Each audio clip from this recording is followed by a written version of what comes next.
The SCP Foundation is a collaborative fiction site dedicated largely to horror and bizarre ideas. The following content contains themes such as violence, body horror, self-harm, murder, suicide, and sexual assault. Viewer discretion is advised.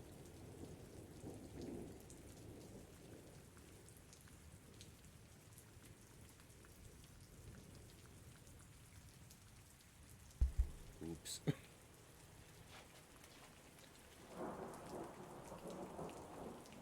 Welcome.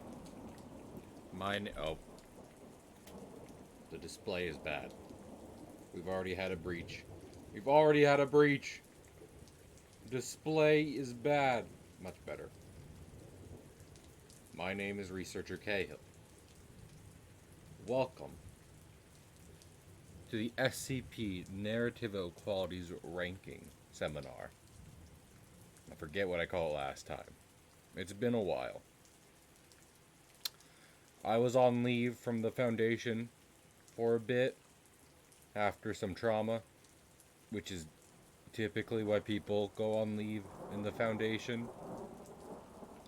And I've now come back to rank the pataphysical properties of SCP articles I have been briefed on.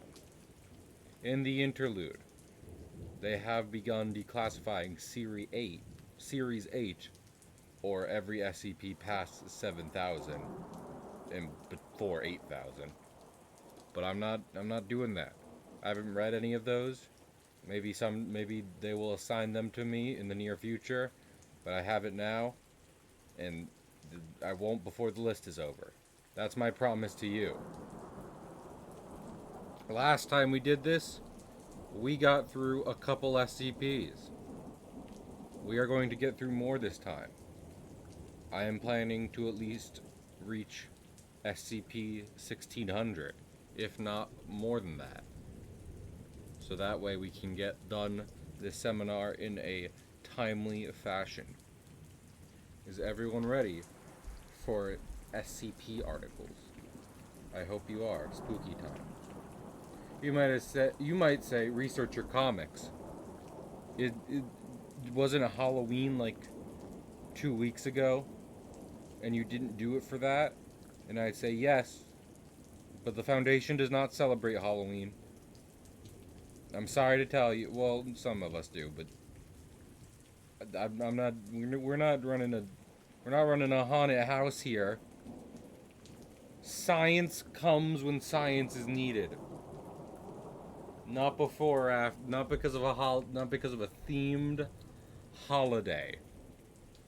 Are you ready for science? Science it is. Item number SCP-606. Title, or code name, as it were, The Teacher.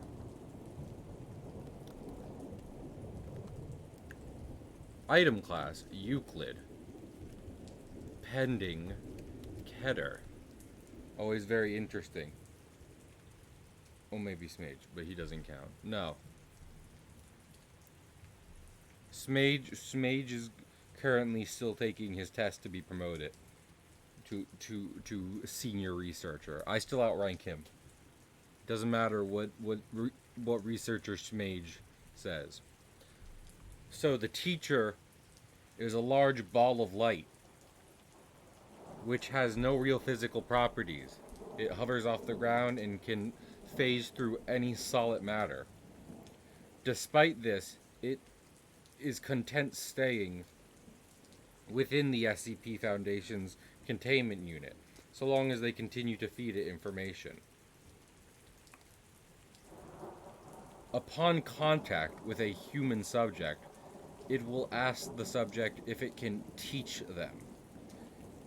If the subject agrees, it will encompass them within its form, and the subject will shortly expire due to brain seizures. Interviews with this object have it profess that it is attempting to teach people something. Of course, we don't know that because anyone it quote unquote teaches dies. And also, we don't know if it's telling the truth about that because again, they die. And the only reason it's in Foundation custody is because it wants to be, which is why it's pending Keter, which is, oh no, which is, I forgot, we probably need to recover some terminology. Keter is when you well, not when it's hard to contain something. I'm going to give this one a 3. 3 is the average rating from 1 to 6. 3 is an average article. Does some interesting things. It is a creature that somewhat aligns with the SCP Foundation and what it professes to wanting, which is knowledge about the anomalous. But there's no way to test it, seeing as its students die upon receiving a lesson. So with that in mind, it's interesting, but it doesn't go anywhere, meaning it's just kind of stuck at the concept as opposed to a full thing. Next item, SCP-610. Codename, The Flesh That Hates. This is a big one. One of the earliest, most major contributions to the group of interest known as the Sarkic cults. SCP-610 is a skin disease currently contained in the upper regions of near Lake Baikal in Siberia. What was I thinking of? Upon making contact with infectious material of SCP-610, a human body will begin to, or any organism, will at first experience a rash and scar tissue, which will slowly begin to spread throughout their entire body. Hello, Stealth. Welcome to the lecture. SCP-610 causes a rash and scar tissue that will begin to spread throughout the subject's body. In a time period anywhere from a few minutes to 5 hours, the subject's body will be consumed by scar tissue. At which point all brain functions cease, and the subject is confirmed dead. A few hours later, the subject's body will reanimate, now consumed by SCP-610. Over time, it will begin to mutate, with limbs splitting into new limbs, body parts growing or falling off, etc., etc. While most infected reach this state, some go a step beyond, at which point they will situate themselves in an area and begin to convert all surfaces into SCP-610 material. While this does not spread the infection the same way infected tissue does, it is still pretty bad for your health.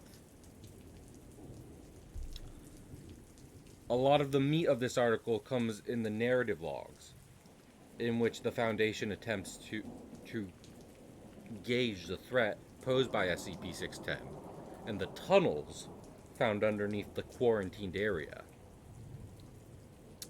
It is a large, hefty story with lots of body horror. It's Keter, because unless you go scorched earth, it's really hard to contain. And I'm going to give this one a 5. It has descriptive body horror. A colleague of mine tried comparing SCP-610 to the zombie plague, and we already have that. That's 8. There are already zombies in the SCP Foundation.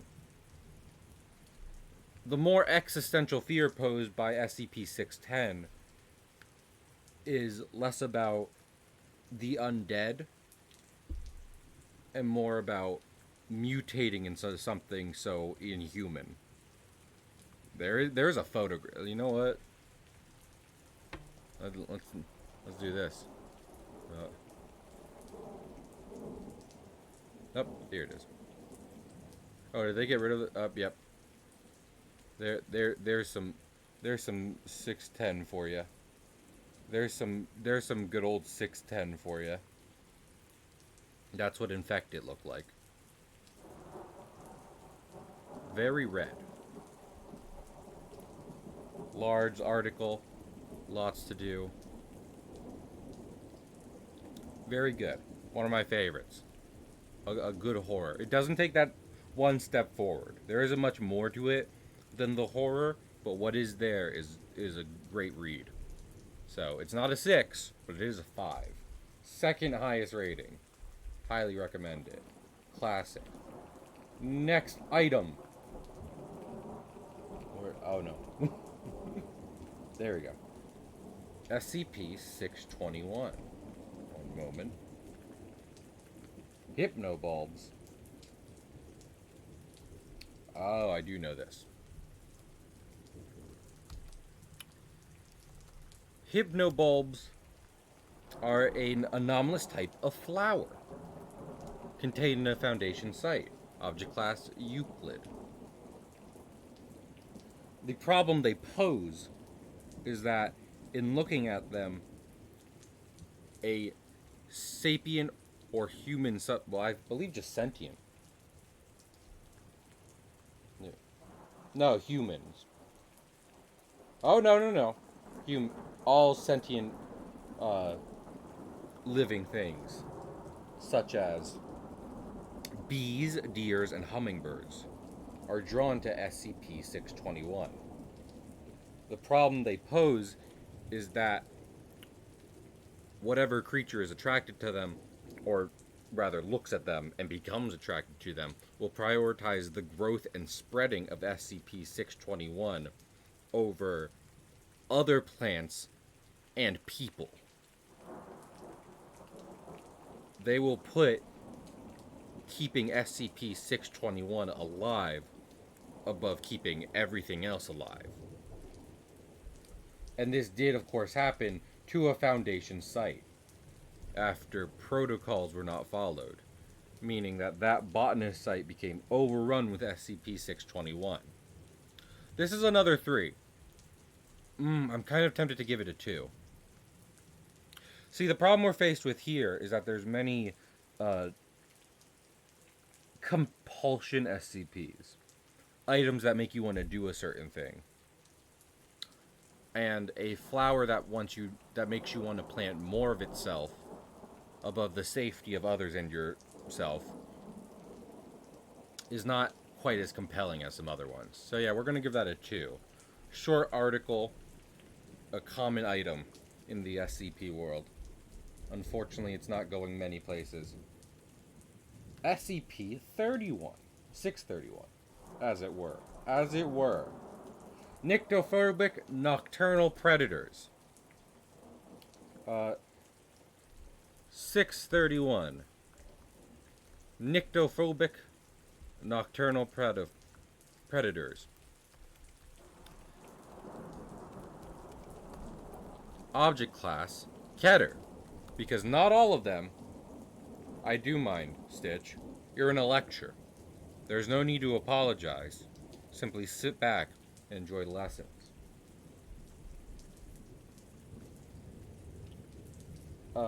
SCP-631 is a species of crustacean-like flying creatures. It's pretty small. Like, I don't know. What does it say here? Let me brief myself on the article. Oh no, wrong one. The wrong one again.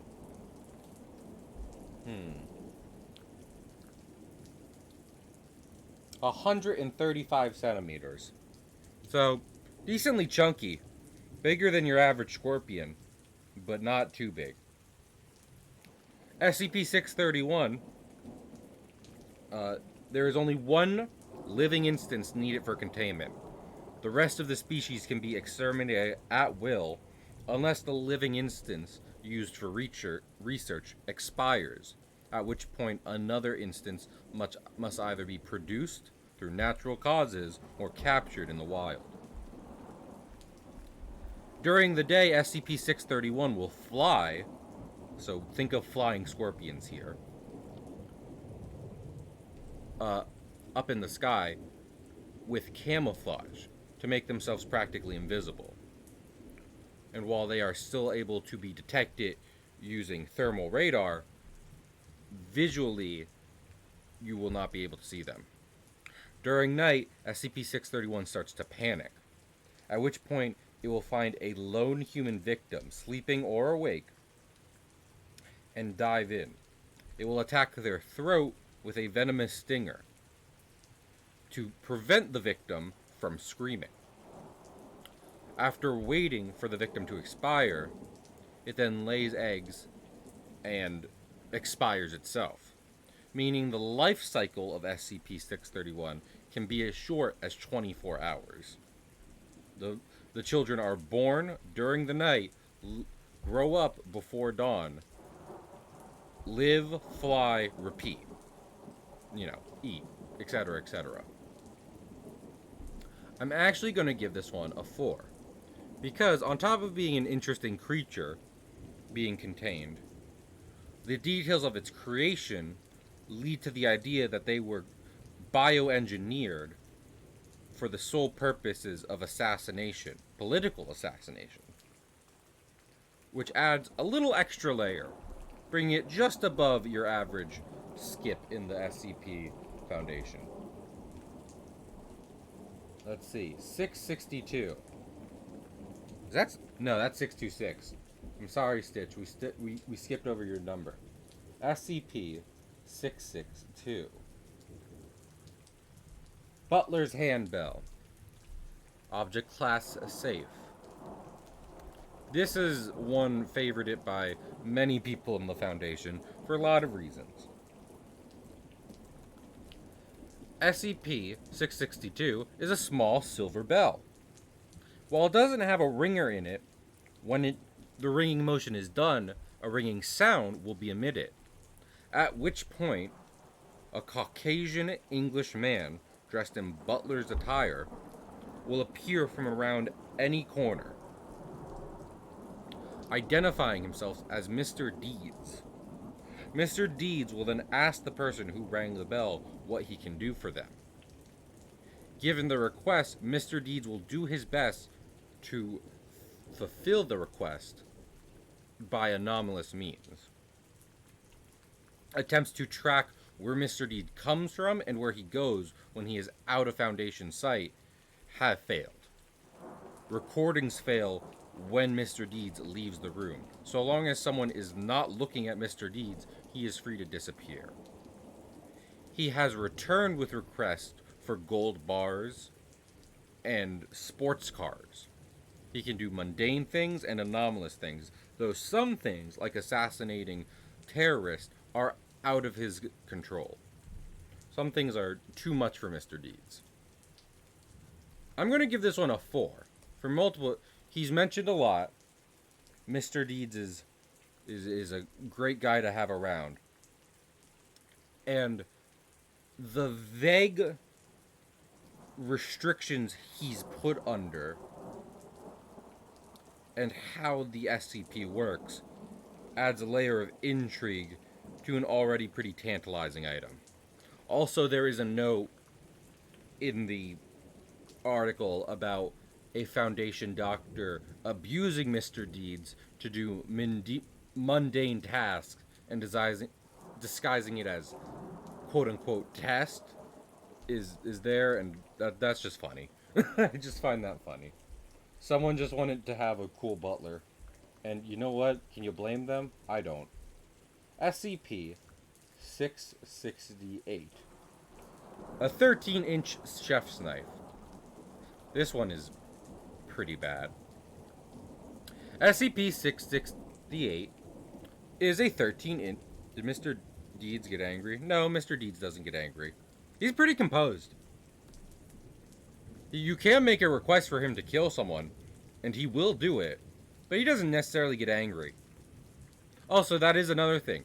If Mr. Deeds is angered or kill, at some point the corpse will disappear, and when you ring the bell again, Mr. Deeds will reappear completely fine. And he does remember people killing him, but he doesn't seem to mind. Anyway, SCP-668. Object class. I actually have to check this one. This one is hard to remember, given its nature. Euclid.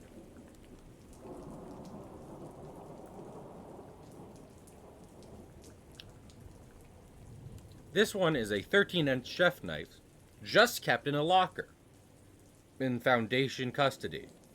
Which doesn't seem smart, as I'm going to describe it to you, and someone else in the Foundation agrees with me, but what are you going to do about it?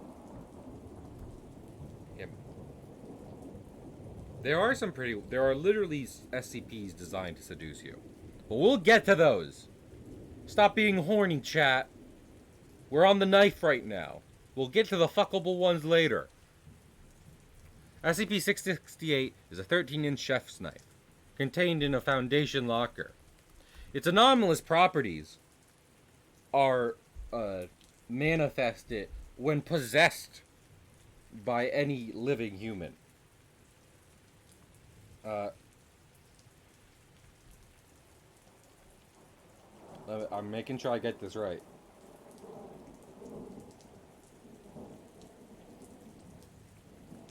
Fantastic work, Juice. It's a good thing it didn't show up on the VOD.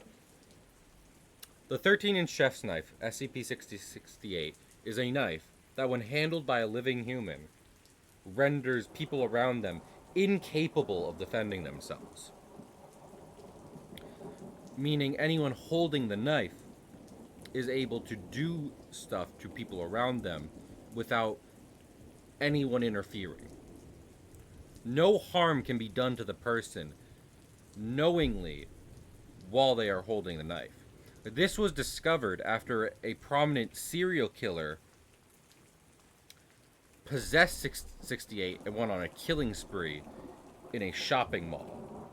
At which point, no police were able to intervene as they weren't able to shoot him. The Foundation was called in and made multiple attempts to stop the killer, but was unable to successfully do so because anyone conscious of the situation was unable to take actions that would result in harm to the serial killer. Eventually, the Foundation was able to stop him via a chain of sleeper agents doing independent actions that Rube Goldberged themselves into his eventual death. It would be a great knife for a Tonberry from beloved Final Fantasy series. Now you might say, Researcher Comics, a knife that when someone's holding it, no one can take actions to harm them? That sounds like a pretty dangerous SCP. Why is it Euclid? Why is it Euclid? Euclid's pretty mundane. Well, the thing is, as long as no one's holding the knife, it's not a danger to anyone. It just becomes a problem when someone gets the knife. The anomaly by itself does nothing. So, while requests have been made to upgrade it to Keter for the danger of if it does break containment, it remains at Euclid for now. I'm giving this one another 4.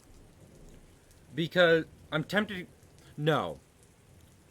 Well, this is hard. It's above a 3. It's not your basic average SCP. It is above that.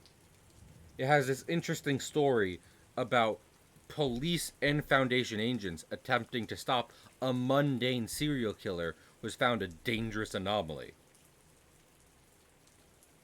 But it doesn't do too much with... Well, it does do something with it. It poses the question of what is a dangerous anomaly?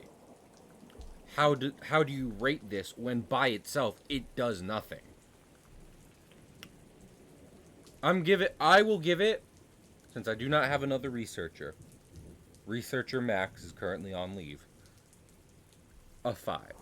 I'm giving this one a 5. I would recommend reading this one. It's short. It's shorter than most of the other 5s on this list, but it is an enjoyable, interesting read, and a little graphic. Well, not graphic. Maybe disturbing. Good horror.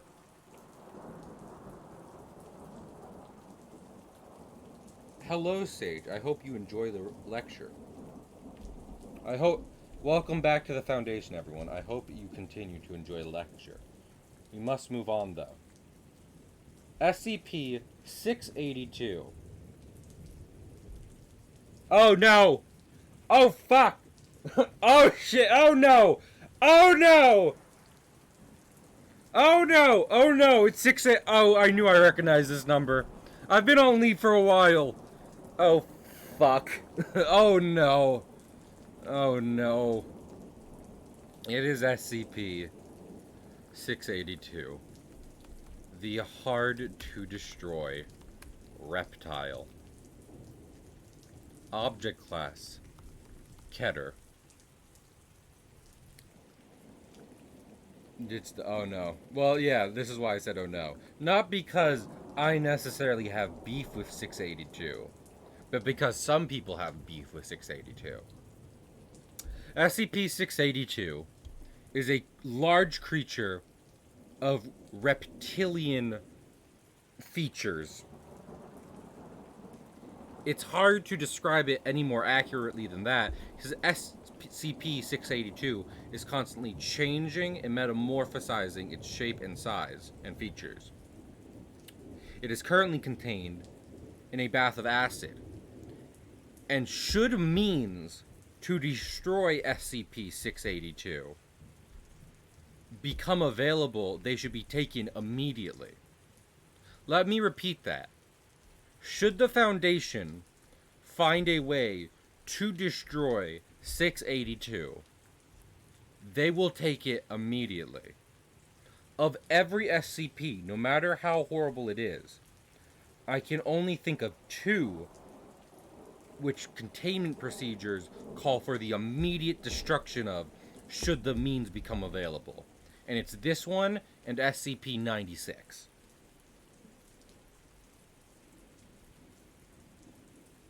Yes. The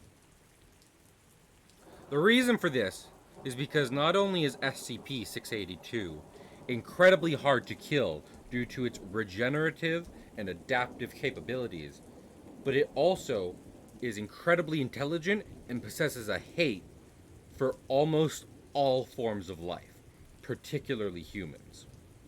During any given containment breach, SCP-682 will go on a rampage and kill as many people as it can. It is kept in a bath of acid to keep it from regenerating and changing its form so that it can break out of containment. Attempts have been made to interview SCP-682, but it kills the interviewer. This is an infamous SCP due to the many ways it's been attempted to be destroyed. I will give this one a 4. While it is a pillar of early SCP, the lengths people have gone to attempt to destroy it work more against it than for it. But at the same time, the article itself is well written, on top of the fact that certain uses of it in later articles are interesting. So it does raise it above the average article, but certain things about it drag it down from becoming a truly great read. Well, we've moved on from that mess. One of the Tumblr-y one of the ones Tumblr fucking adores. What do we have next? SCP-701. 701. 701. The Hanged King's Tragedy. SCP, The Hanged King's Tragedy.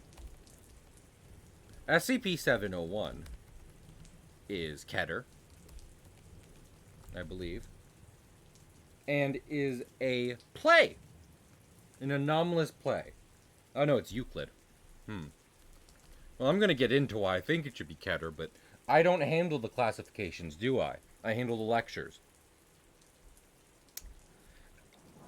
SCP-701 is a Shakespearean play that, when performed on opening night, or whenever the most amount of people will be in attendance for, causes certain effects to overcome the actors and the audience.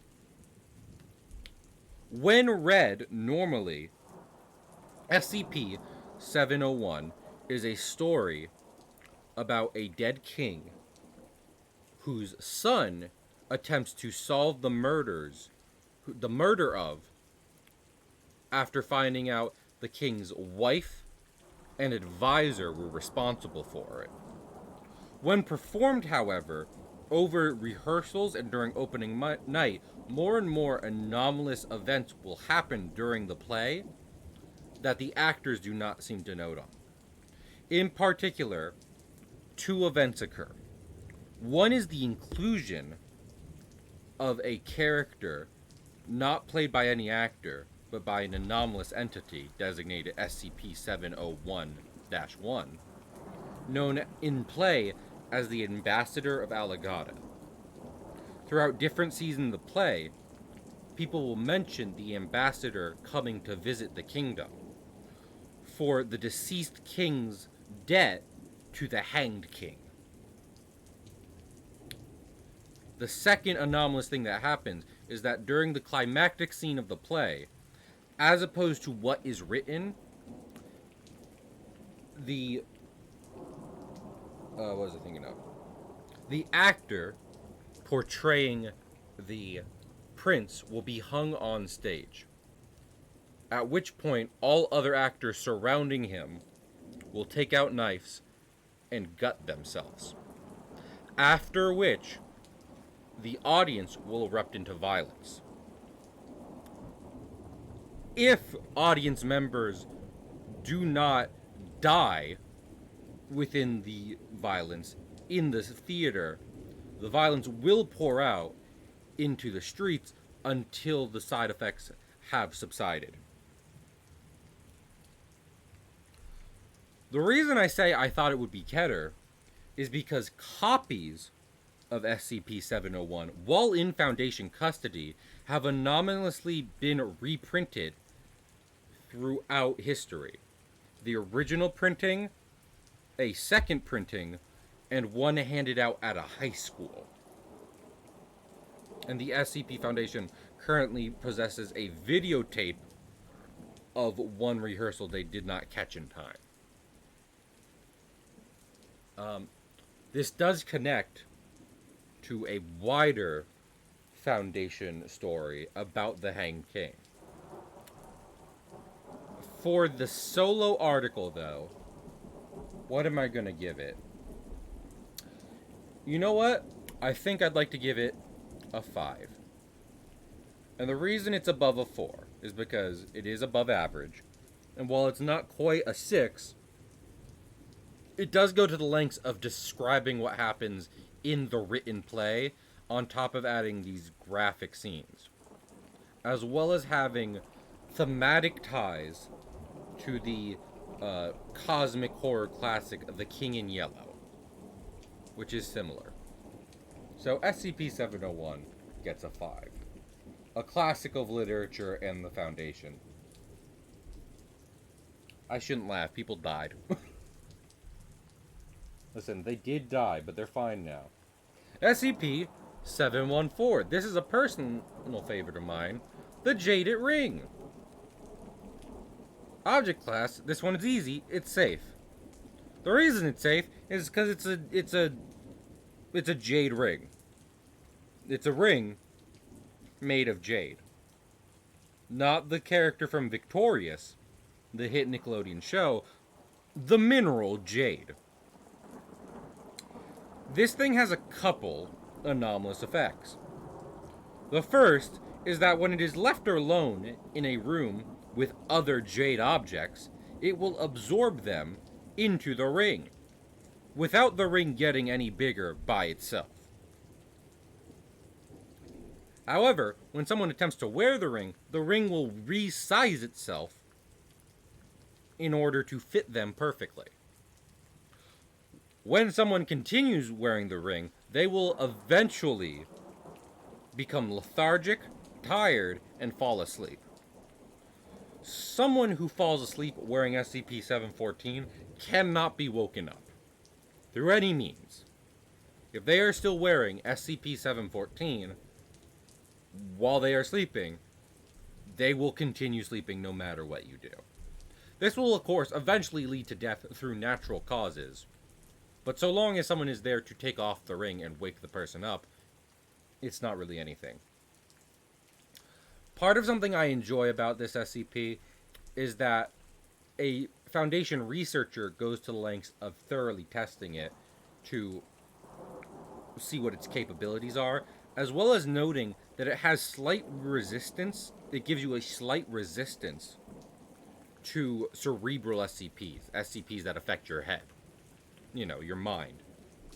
And if they could find a way to utilize this particular anomaly without the side effects of falling asleep, then it would be incredibly useful to the Foundation. But they haven't been able to do that yet. I would like to give it a higher rating. I'm tempted to give it a 4, but unfortunately it is just a fun object kept in Foundation custody. So I think I'm going to give it a 3. There's good 3s and there's bad 3s, okay? And this is a good 3. This is a very good 3 right here. I love this little jade ring. I would use it to sleep, as long as I had a Rube Goldberg machine to tear it off my finger, so I don't die of exposure or whatever. SCP-738. The Devil's Deal. SCP-738. The object class, Keter. If I'm remembering right, this is one I was briefed on more recently. SCP-738 is a furniture set. A lamp, a desk, and a chair. When set up in a typical office configuration, and, well, there's 2 chairs, and someone sits across from the desk of SCP-738, they will visualize someone sitting in the chair across from them. The general personality and mission of this being remains the same, but the shape changes. Generally demonic or satanic in nature. So, a man wearing a red suit, a red devil with horns, same old, same old.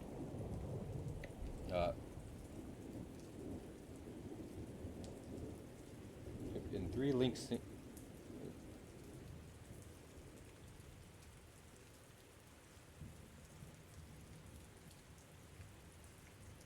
Yeah. I'm trying to see why it's Keter. It may just be because they have no ability to contain the entity. The entity in relation to SCP-738 will attempt to make a deal with the person sitting across from the desk, usually asking what they want in exchange for something. Multiple tests have been done with this to gauge the effects of 738, and it's gone wrong a couple times. For example, the SCP Foundation uses D-Class, death row inmates they use to test dangerous SCPs on. And of course, at least one of them made a deal for their freedom, at which point they instantly disappeared from containment. So obviously the Foundation started getting a little bit more careful about how they used this SCP.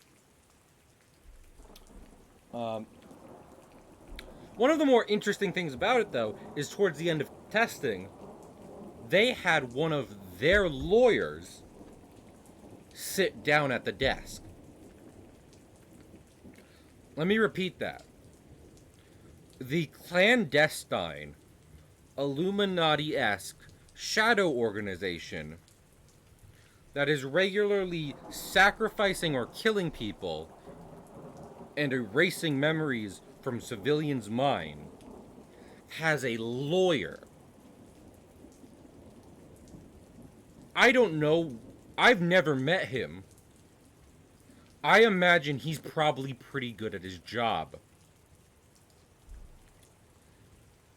The lawyer and the entity talked for hours, at which point they had drafted a...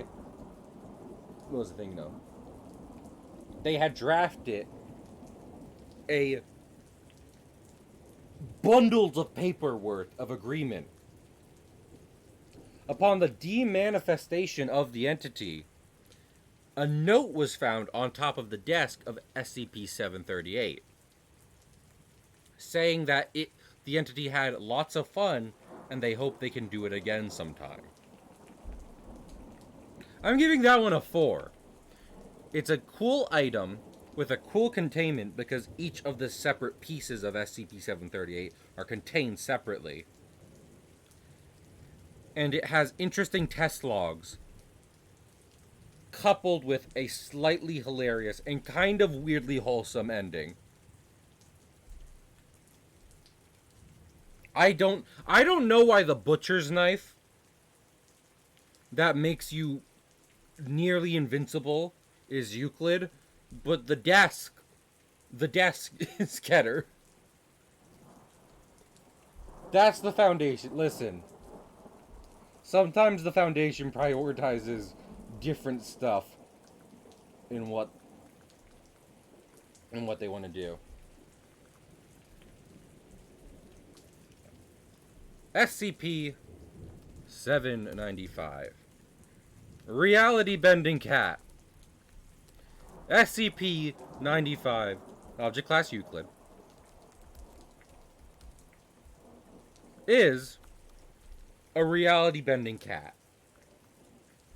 It is kept in a room for itself, filled with things that it likes. If necessary, it can be tranquilized from a distance. Uptime.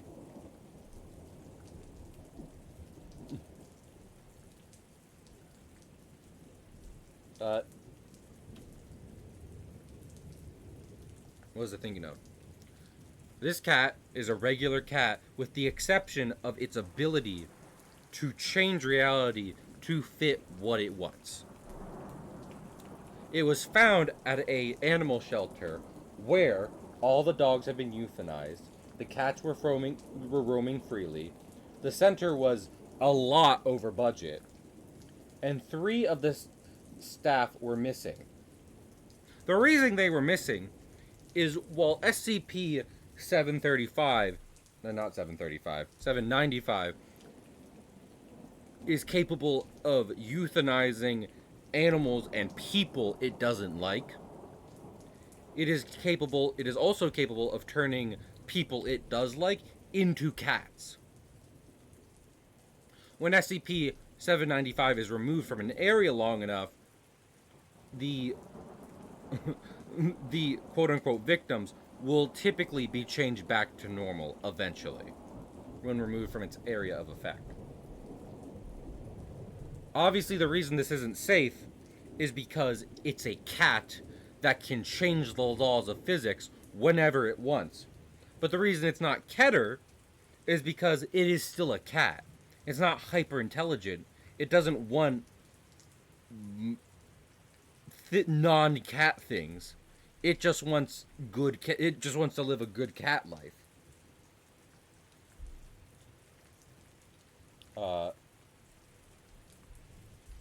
It can also imbue other cats with its abilities to form a little cat gang.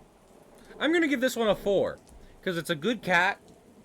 It's a funny little article, and it's and there's a lot of reality benders that are people, and this one is just a reality bending cat. We're on to the 800s. SCP-804. A World Without Man. I believe, if I'm not mistaken, this one is Keter. Yep. World Without Man. SCP 804 is a sculpture. It's a globe. Or rather a series of globes that spin, almost like planets around the sun. Its anomalous effects come into effect when it starts spinning. When the globes of SCP-804 start spinning, all traces of humankind are erased from a gradually expanding area around the statue. So structures degrade rapidly until they fall apart, and people age rapidly until there's nothing left of them. Given enough time, the Foundation theorizes that within a day of consistently running, SCP-804 could wipe humanity off the Earth without a trace of it ever existing in the first place. The one snag that stopped that from happening is the fact that SCP-804 is made by people and is not entirely immune to its own effects. So, even though it is still intact, it degraded to a point where it could not mechanically run anymore. When found in Alaska, the town surrounding SCP-804 had been erased, and there was a group of desiccated humans manually pushing the machine to spin to continue its effects. Part of what I find so interesting about this is not how it was made or how it does what it does, but it's because someone made it, installed it, and when its effects became apparent, people kept making it happen. When the mechanisms failed to do it automatically, a group of people decided that they would make it happen themselves. And it's not because, and the Foundation investigated if the anomaly also has the effect of making people want to operate it, and the answer is no. Because a group of people wanted to erase all traces of humanity, not because of some wild magic artifact, but because they just wanted it to happen. I'm going to give this one another 4. A lot of 4s this time. We were doing a lot of 3s before, but again, this is an object that's not just an average SCP. It just goes a little, it goes a little bit beyond your average containment just item or story. It's this unique, terrifying item and a bit of interesting philosophy to go along with it. And for anyone joining us, just to remind you, we are rating SCP anomalous items on how good of a story they are and how much they accomplish the mission they set out to do. So, the rating is from 1 to 6, 1 being a pretty bad article that I don't enjoy really at all, and 6 being, I think you should read this entirely, whether or not you are into the Foundation at all. Next item is SCP-808. 808, codename The Mechanical Choir.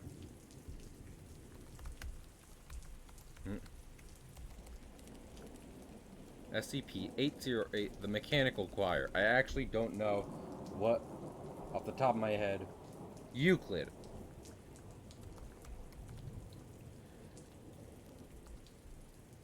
SCP-808 is a giant mechanical statue with 4 arms and a vaguely feminine appearance.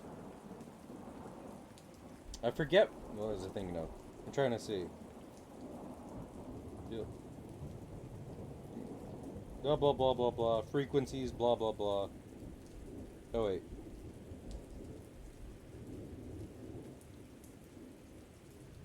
The pup. Oh yeah. SCP-808 is a giant mechanical effigy of a vaguely feminine appearance with 4 arms. If at any time any part of the machinery begins to degrade, SCP-808 will start screaming at a loud enough volume that is harmful to humans. This makes destroying it not a great idea, because any damage done to it would probably cause an awful adverse effect. It was built by a group of interest, a sect of a group of interest, called the Church of the Broken God. We may have briefly mentioned this in our last lecture, but as a reminder, the Church of the Broken God is a group of people that believes the creator of all things, the creator of human intelligence, McCain, is a mechanical god that was separated sometime in the ancient past. And they are currently either waiting or actively working towards reassembling their deity in current time. This choir was built for celebration when that day happens. This is not an attempt at building their god. This is an attempt at building something to celebrate their god's return.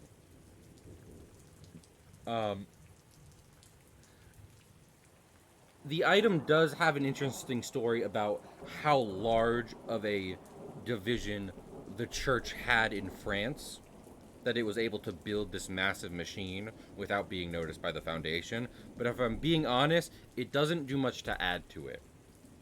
Like, at current year in the SCP Foundation, it is assumed multiple other anomalous organizations exist, and they are either small-ish or comparable to the size of the SCP Foundation, which is also pretty large. So I'm just going to give this one a 3, because it is kind of notable for both the item in question and its intended purpose, but it doesn't really do anything to add to the Church of the Broken God story or mythos that makes it particularly interesting. It's just an object associated with them, rather. SCP-811. 811. Swamp Woman. I want to make sure this is right. Do not. Yes.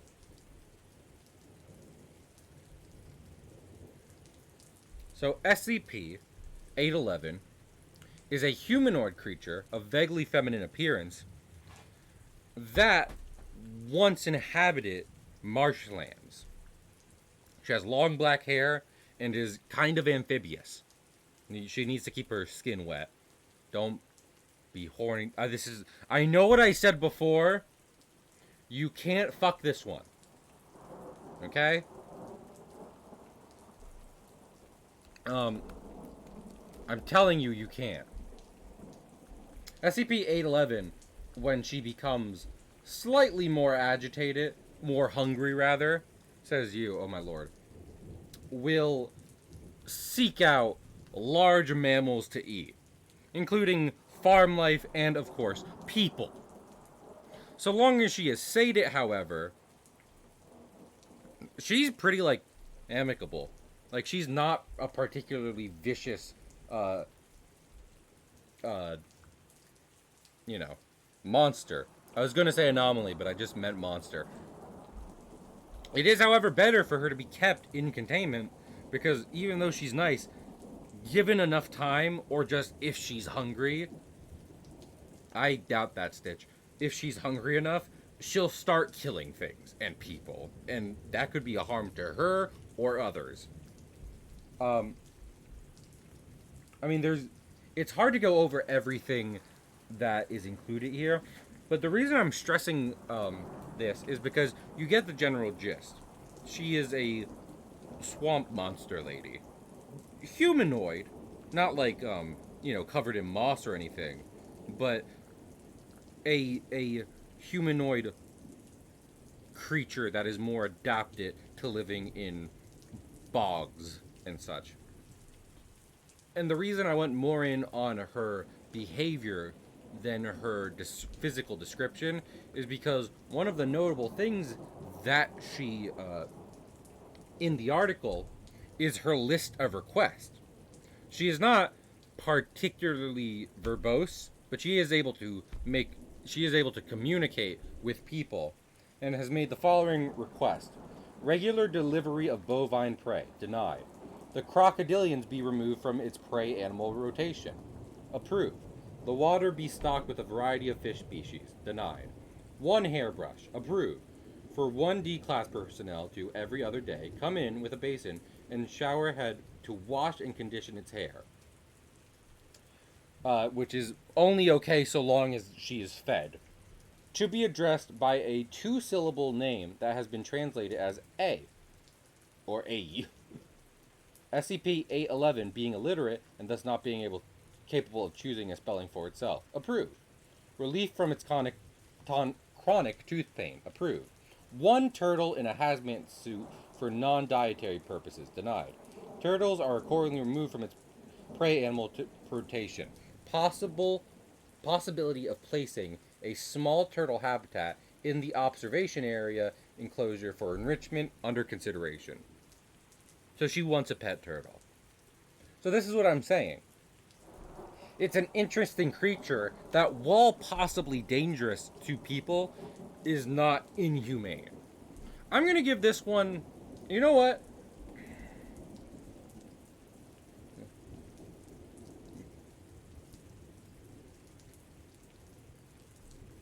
I'm giving this one a 5. It is genuinely interesting. If you want to go read SCP-811, I would recommend it. If you get done something like 610 or 96, and you want to read an SCP that shows that everything in containment isn't a monster, is a bit more gray than black and white, I would read SCP-811. So I'm giving it a 5 for that reason. So, hi Nobu, hi Yui. What was it? Let me flash this real quick. We are currently rating SCPs on a scale from 1 to 6. SCP is, of course, a horror site, and while I don't want to scare anyone off, I would like you to know some things could be contained in these articles. So far, we've gotten pretty good ones. 610 was probably the grossest one we've gone through so far, and I didn't get into vicious description of what its infection is like. So, we're doing okay. We just got done with Swamp Wife, which I'm not going to start calling her that, but... SCP-823, Carnival of Horrors. This one is Euclid. SCP-823 is a carnival of horrors. Something bad happened there in the past, and attempting to enter it causes something bad to happen in the present. I've seen people make fun of this one because of its use of redacted information.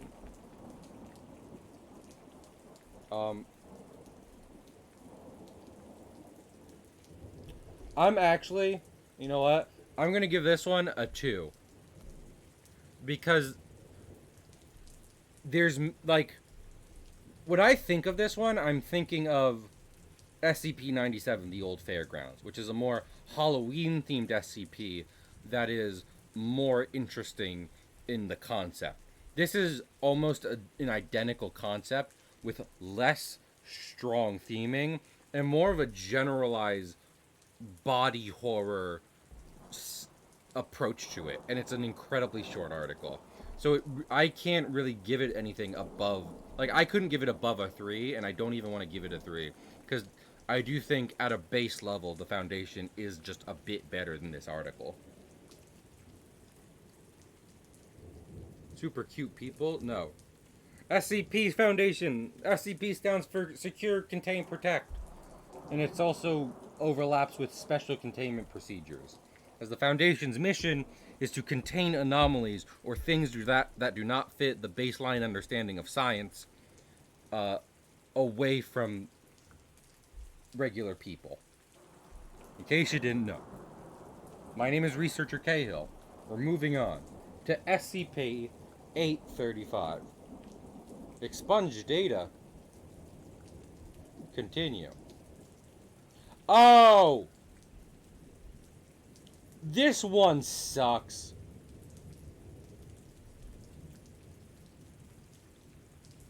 This one is so bad. I don't even want to go into... Oh my goodness.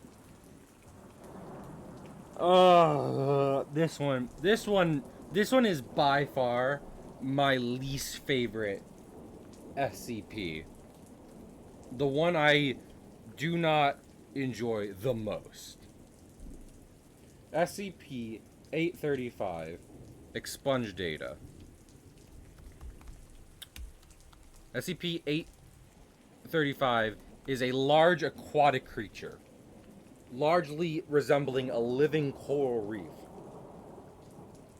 that is constantly and slowly growing the more biologic material it consumes, with a particular preference towards people. A large amount of the article focuses on an MTF, or Mobile Task Force, which are the Foundation's small militaristic units, going in to investigate the anomaly. They get eaten. Well, at least two of them do. The captain, who is a woman, and it's so important I specify this. The captain and cadet, they get stuck inside the anomaly, and certain data is expunged, only to later be revealed that inside the anomaly they saw that its stomach was coated with human faces. Living human faces, but human faces. Eventually, the cadet, what was I thinking of? Because the SCP is taking biological matters like humans and not digesting it, but fully converting it into itself. A reason I don't like this article is because towards the end of the exploration, the cadet sacrifices himself for the captain, who gets out and is recovered by the Foundation. But of course, she loved him! And they were going to have a baby together. You see, unfortunately, she was pregnant at the time of the exploration. And while she was recovered, her suit was breached. And the last, what's it called? The last x-ray of her unborn child was not looking good. So she chooses suicide to prevent stuff happening to her, to prevent further, to prevent her becoming a monster and her baby becoming a monster. Zeus is gone. Zeus is gone. Hello, Coffee Corner. Hello, Alphonse. Oh, you finally beat God of War 3. That is amazing. Is that the last one? That would be the last one, wasn't it? Because you were playing them in narrative order. I am glad. I'm glad, Alphonse. Congratulations on that. Alphonse and Raiders. Currently, we are raiding anomalies contained by the SCP Foundation, of which I am a researcher. Please be aware that the SCP Foundation is a largely horror-based website, and some of its articles and subjects are mature and graphic. And while I do not want to chase anyone away, I do want you to be aware of it. Stay safe, everyone. I mean, 2018 is the only one I've ever played, Alphonse, but I adore it to no end. Regardless, though, we just got past like a pretty gross SCP that I have no love for, if I'm being honest. SCP-835, I believe it's Keter. Yes. I'm giving this one a 1. This is the same, and I do not want to bring it up too much. I believe Palm Tree is here. Where is Palm Tree? Is that back further? Actually, it's the only other one on the list so far. Where's a 1? Oh, that's Game Show of Death. I gave that a 1. That's fair. Predatory Darkness, that's the whatever it's called, Nevada, from Doctor Who. Yeah. But it has weird sexual stuff. It devolves into like a B horror action movie. SCP-835 is like a forgettable subplot to a Resident Evil game. Maybe it's not professional for me to call a dangerous anomaly that, but I don't care. Sucks and I don't like it. 800, yeah. Sound the worst though. No, it's gross. Cause like the events that the anomaly itself is only very mildly interesting. Kind of being like a subaquatic version of 610 with people being exposed to SCP-835 turning into it basically. But then the story is just uninteresting and the twist of like I loved him and now our unborn baby is a monster. Like it at best it's gross. At worst it's not very good. So I'm giving that one a 1 and we are moving on. SCP-847, a mannequin. Is this what I think it is? Okay. This is somewhat similar. SCP, well, not similar, but it does have mature themes. Ready? SCP, where did I just, 847. SCP-847 is the mannequin. Much like 173, SCP-847 is an inanimate statue, but this time a female appearance. Its containment procedures call for, I just wrote the title again, call for pretty standard living areas for a thing that is otherwise not alive. Its anomalous properties manifest upon a male subject viewing the entity and commenting on it. If a male subject negatively comments in any major or minor way on the appearance of SCP-847, upon no one looking at the anomaly anymore, it will begin to make changes to its appearance to suit that person's preference. This has ranged from minor changes to major rearrangements of its artificial body.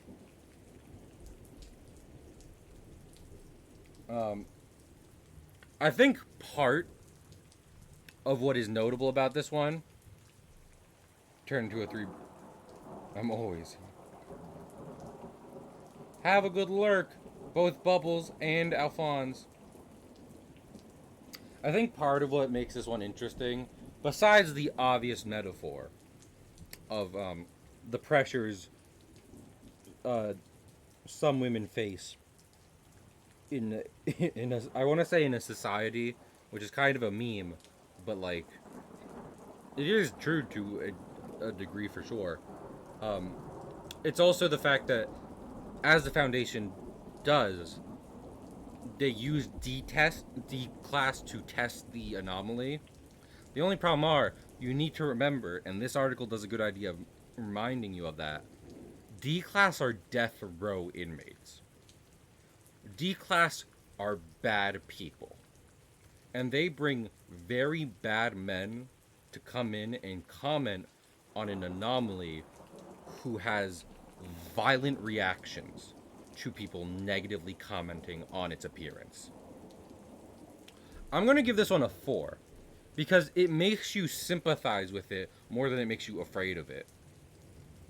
Like, this does elicit feelings of either this sucks in a way of like it should suck, as opposed to 835 where it just sucks because it sucks, or This is sad. So I'm giving that one a 4. I haven't read it in a while. I would take a warning with it before reading it, but I do like it because of like what I remember, what I remember reading about it. SCP-882. It's one of my favorite. Oh! Ring the anomaly alarm! Class, we've reached one of Cahill's all-time favorites. A machine. SCP-882 A machine. Object class. Euclid. In my opinion, one of the best compulsory SCPs. SCP-882 is a collection of gears, screws, general simple iron machinery. It is contained by suspending it in seawater with high-strength string. If at any point any part of the machine does not appear to be rusted, the salt content of the containment chamber must be dramatically increased.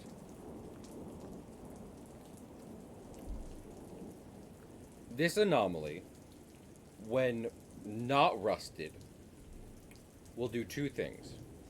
Firstly, any metal that comes into contact with the anomaly will become stuck to it until it is slowly transformed into a working part of the machine.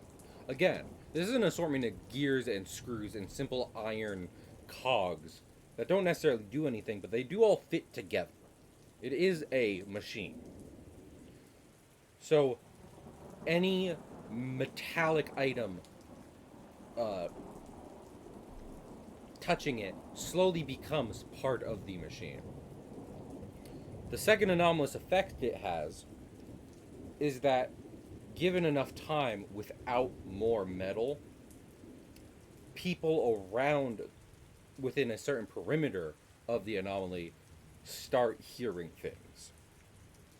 They start hearing creaks and scrapes and general mechanical sounds that start off so low but get so high to where you just can't sleep anymore, and it's like the machine is screaming in your head.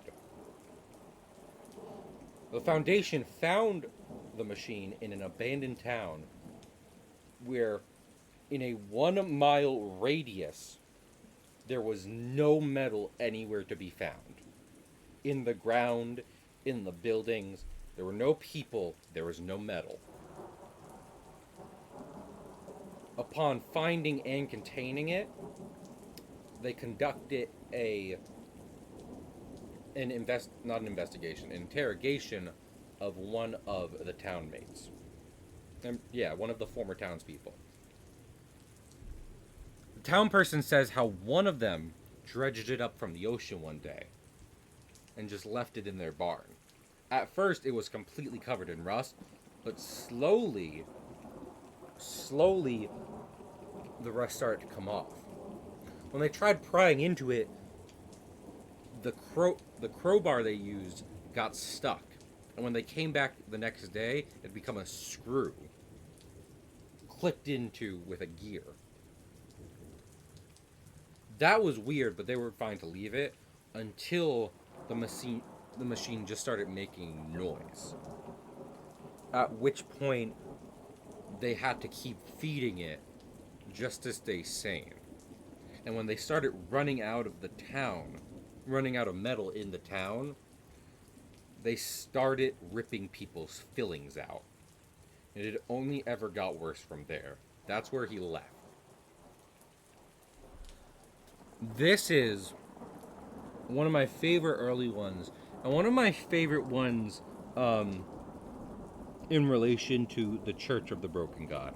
We just talked about the Church of the Broken God not too long ago, And we've also talked about Sarkic cults a little. What you need to understand is Sarkic cults are a loose religion all about worshipping feral instinct and flesh, whereas the Church of the Broken God is a organized religion with factions that is all about worshipping machinery and intelligence. They are constantly warring with each other. They hate each other. Over time, it can seem like the Church of the Broken God is the better option of the two, just because it relies on technology and human intelligence, whereas the cult Sarkicism relies on the morphing of human anatomy and feral instinct. But this article and a few others are a reminder that, to a degree, the church is also about disregarding humanity in favor of cold machinery.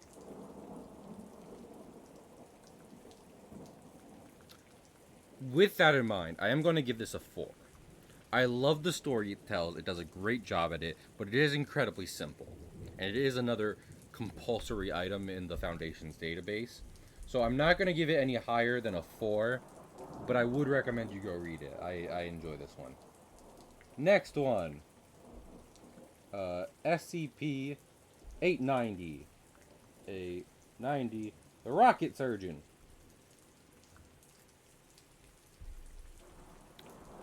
SCP-890 is a guy. He's a guy. He is like a German doctor. And he has the anomalous property of being able to perform surgery on machinery. As in, if your car is broken down, he can take a scalpel and cut into it and perform an organ transplant on its engine. I need you to understand what I'm saying. He is not fixing your car. He is using medical equipment to surgically take pieces of machinery out and fix it like that. One of the reasons he's contained is because if he doesn't have sufficient parts to fix the machinery, he will start cutting open people and using their organs as makeshift parts. And again, the anomalous property is that works. He is able to take people's organs and put them in machinery to make it work again. In interviews, he's also had the disposition that he sees machinery as alive and people as items. He is more concerned with keeping machines alive than people. Euclid, I'm going to give him a 3. It's an interesting concept. He's a wacky guy. An interesting, I'm glad, 3 is like, this is like a pretty baseline SCP item. But I'm also typically very glad it's on the site. You know what I mean? Like, the Foundation would not be what it is if it didn't have the, just wacky random anomalies filling its catalogs. Let's see. SCP-899. Lost Children. Is this what I think it is? Conducted, blah, blah, blah.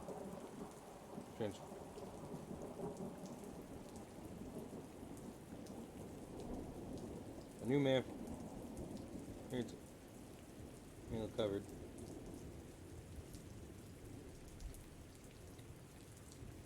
It is a physical. Yes. SCP-899 is Lost Children. It is a phenomenon happening in a national park where people will perceive groups of lost children in the woods. They used to just kind of fuck with people, but then the Foundation came in and started testing them, And over time, they slowly became more hostile. They stopped looking like regular little children, and they started looking like bloodied, battered, feral children that, on contact with people, would begin to attack them. I'm not. This is Euclid, and I'm gonna put formerly safe. What was that? I want to make sure. Is that pending? Yeah. I'm gonna put the formerly safe. I'm gonna give this a 3 because there's not much meat on its bones, but the thing that helps elevate it is that it is the purposeful intervention of the Foundation in trying to contain and test something that eventually made it a worse anomaly. And that's kind of what the meat of the article is, as opposed to the anomaly itself. But it's still not like a big enough story. It's not a big enough, intricate enough story to really make it like, a piece of big like some of the bigger isn't it 93? Is 93 Red Sea object? Or is it? Yeah. SCP-93. Go read that. Like I said this before, go read SCP-93 or 96. Either of these, go read these. These are good pieces of literature. Lost Children is a good story and a good skip, but it's not like you're not like reading a book. So great, well written, good concept. I'm not gonna go off all day about it. Next is SCP-914. The clock works. Oh heck yeah, the clock works. Clockworks is another classic Foundation staple. It is safe, and what it is similar to 882. Yeah, 882, and that it's a giant clockwork machine. It has 2 chambers on each side of it, an input chamber and an output chamber. What happened in the middle? What I was thinking of. Where are the settings? I need to remember what the particular settings are. It's like fine, good, and rough. Setting. Okay, yeah. Fine. Okay. So what the clockwork is it is a giant clockwork machine. On one side is an input chamber, on the other side is an output chamber. There's a dial in the middle of it that has 3 settings: fine, 1-to-1, and rough. 1-to-1, no matter what you put it on, it will transform the object into something else. Rough will make it objectively worse. 1-to-1 will make it something equal to what it was, and fine will seek to improve it in some way. You might say this is a very useful device. The only problem is, besides these incredibly vague descriptions, the Foundation and anyone using this thing has no control on what comes out of it. They have cross-tested it with 1 or 2 anomalies, which does produce new results, but it's never a case of we got exactly what we wanted out of here. It's a monkey's paw. I'm going to give this a 4. The thing really elevating this is the different test logs it has. It's staple in the Foundation database, and its general literary comparison. It's the monkey's paw. Except, the monkey's paw notably gives you 3 wishes. This is infinite. This is the infinite monkey's paw. Which is arguably a problem. Maybe a bit of a problem, but yeah. Also, I just realized something. We missed one. I watched an hour video on this guy. How dare we miss one? I need to go back. I need to review real quick. Where is it? SCP-783. We missed SCP SCP-783, and I'm so upset with myself. No, let me, yeah. Oh, nope. How do you move a thing?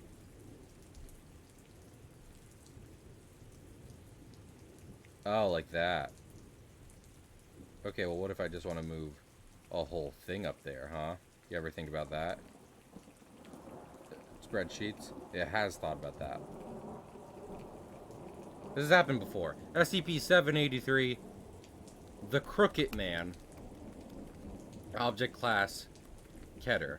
I knew about this before, and I did a whole briefing on this today. I reviewed this one specifically today. SCP-783, the Crooked Man, is an anomaly affecting a small English village where during a certain fall period, people in the village who are alone in their houses at night are attacked by an anomaly. It cannot be captured on video or camera because the footage comes out wobbly with no image of the SCP in it. What will happen is that the anomaly will attack these people, fracturing their limbs in multiple places, only for rapid healing to occur within the fractured bones, which then results in crooked, elongated limbs. The skin does not tear during the process, but is elongated to contain all this. Most of the victims do not end up dead, but instead in a comatose or vegetative state. Oh my lord. Oh my lord. I forgot Oak made that emote and that I added it. I hate that it works here. One of the interesting things is the Foundation is notable for wanting to keep these things secret. They don't want people to know that these anomalies exist in the world. But the people of this town know about this, even though it's taboo to speak of it in the town. There is a children's poem for the anomaly, and after one D class was killed one year, the Foundation found the town had a mass grave of people buried straight up that had been victims of SCP-783. There's a lot more to it, but I'm going to give this... It's good horror. You know what? I realized what I said. I'm going to give this one a 5, because there are also exploration logs, and it's a well-written horror story is the thing. So... Also, the clockwork's 4. I believe I said 4, and then I didn't put 4 down. So... I'm glad you're back, Greg. Continuing on, though. I got more... I gotta get to 1,600. We're only close to 1,000 at this point. 914, 931. What is SCP-931? A rice bowl. Oh.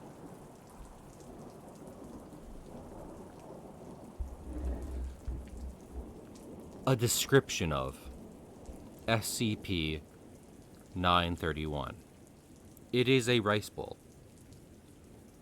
White with a blue band and a cracked blue pattern, all inside the bowl.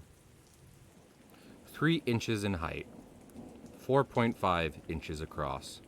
Metrics don't fit. Metric doesn't fit.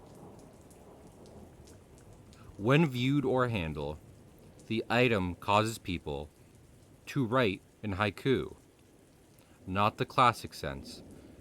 Themes of nature aren't needed. Just 575.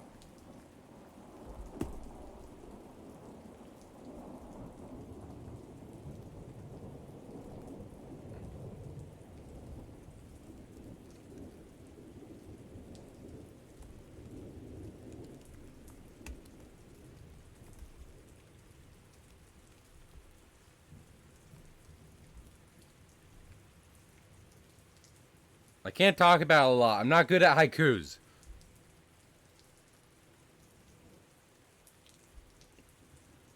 Next one. Moving on. Before I fuck up a haiku. I'm not fucking up a haiku on stream. Don't try me.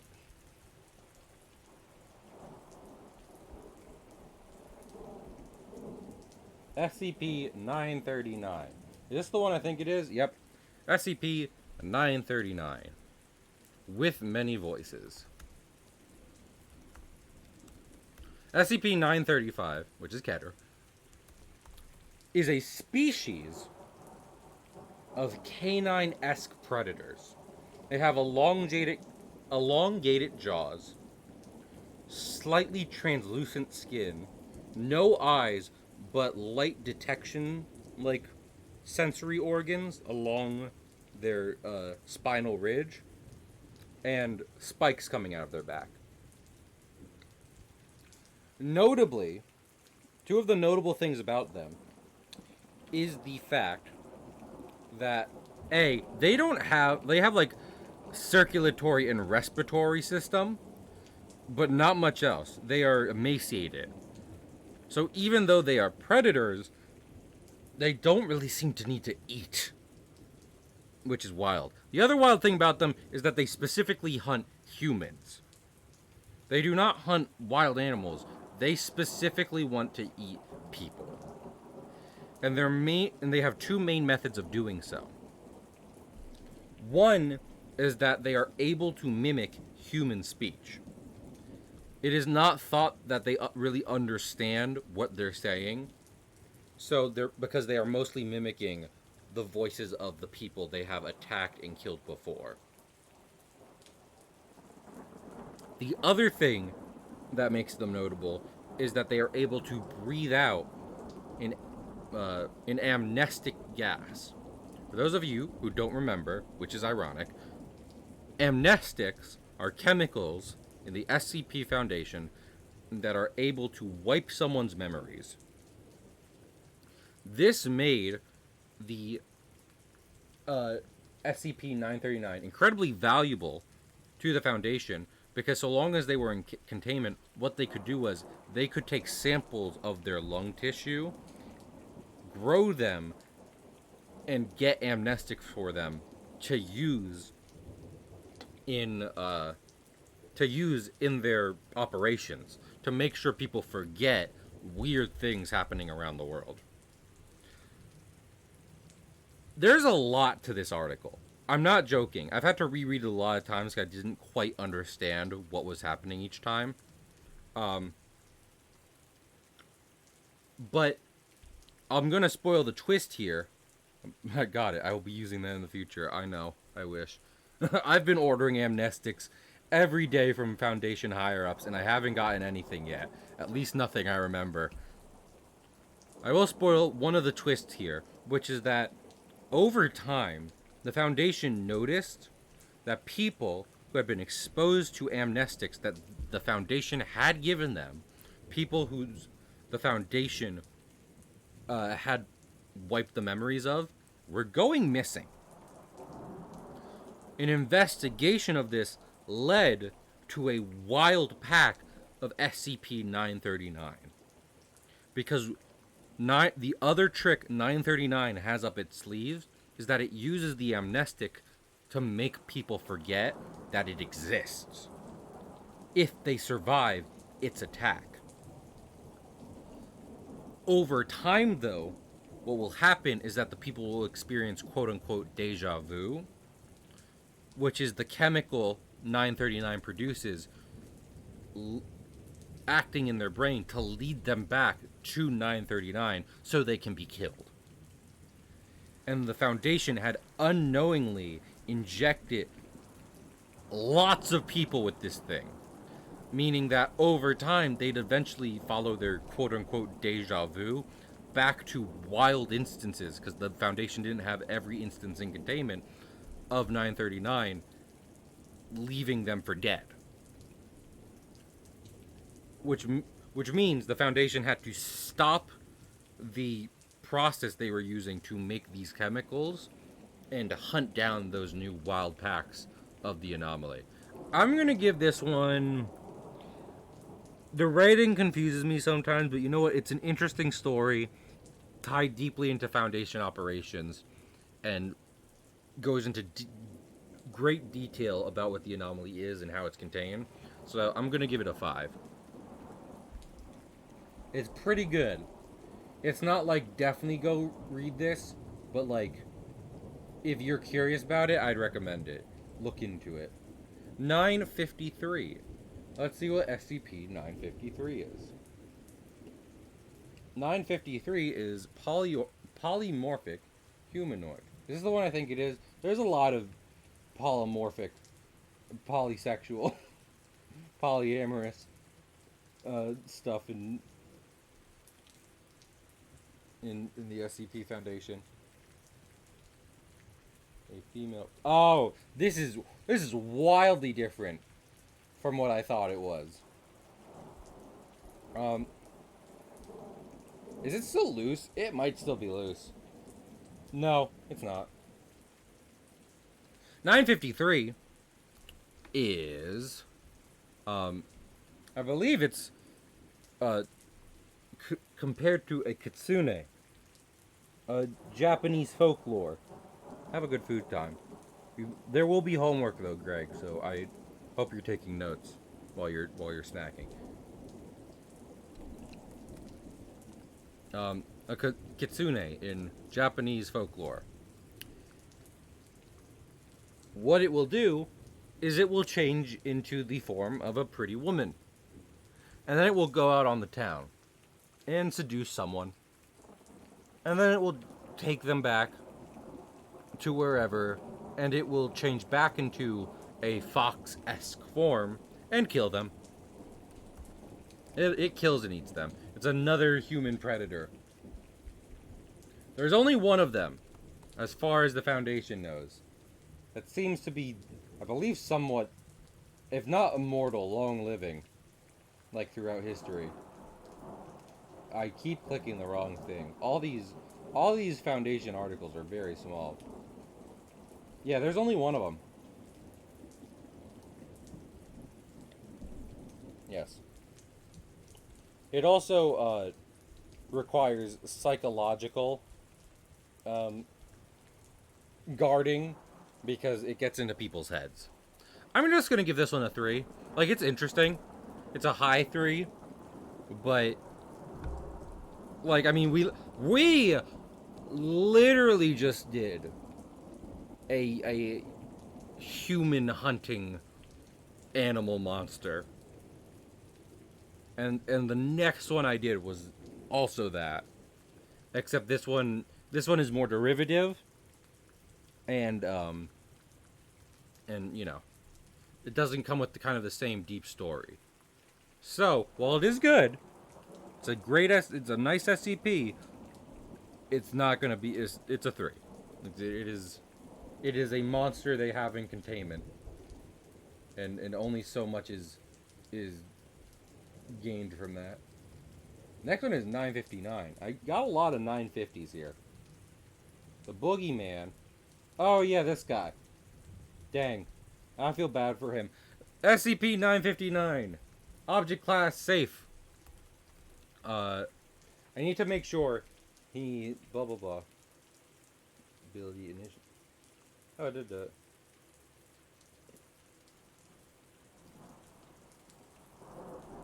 So, SCP-959, the Boogeyman, completely safe. He's a chill dude, with a good mustache apparently. They can't show me a picture of him, but just a regular middle-aged guy with a good mustache.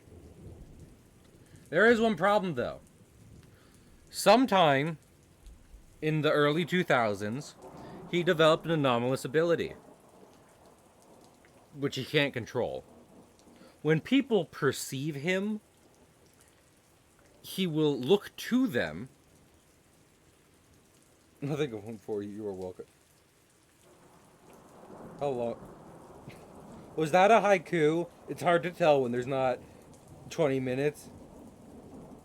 You're welcome for this. There you go. We've moved on past Rice Bowl. I'm sorry. But anyway, SCP-959, a regular guy, but takes the appearance of someone from your past, someone or something from your past, which will cause the most discomfort or anguish for you. He has no control over it. He can't choose it. It's just when you look at this man, you will see the person or entity that causes you the most trauma. Other than that, he's just a regular Joe. Yeah. I'm just gonna give this one a 3-2. Like, it's not, like, it's kind of funny. It's got a little bit of meat on the bones, but it's not like it is kind of notable for the fact that it is another anomalous human, which is not being contained because they are dangerous, but more so because, like, if they were out in the wild, havoc would happen, and almost certainly they would die, probably. At least in Foundation custody, this guy is able to not be hunted down like a monster. Or attacked, etc., etc.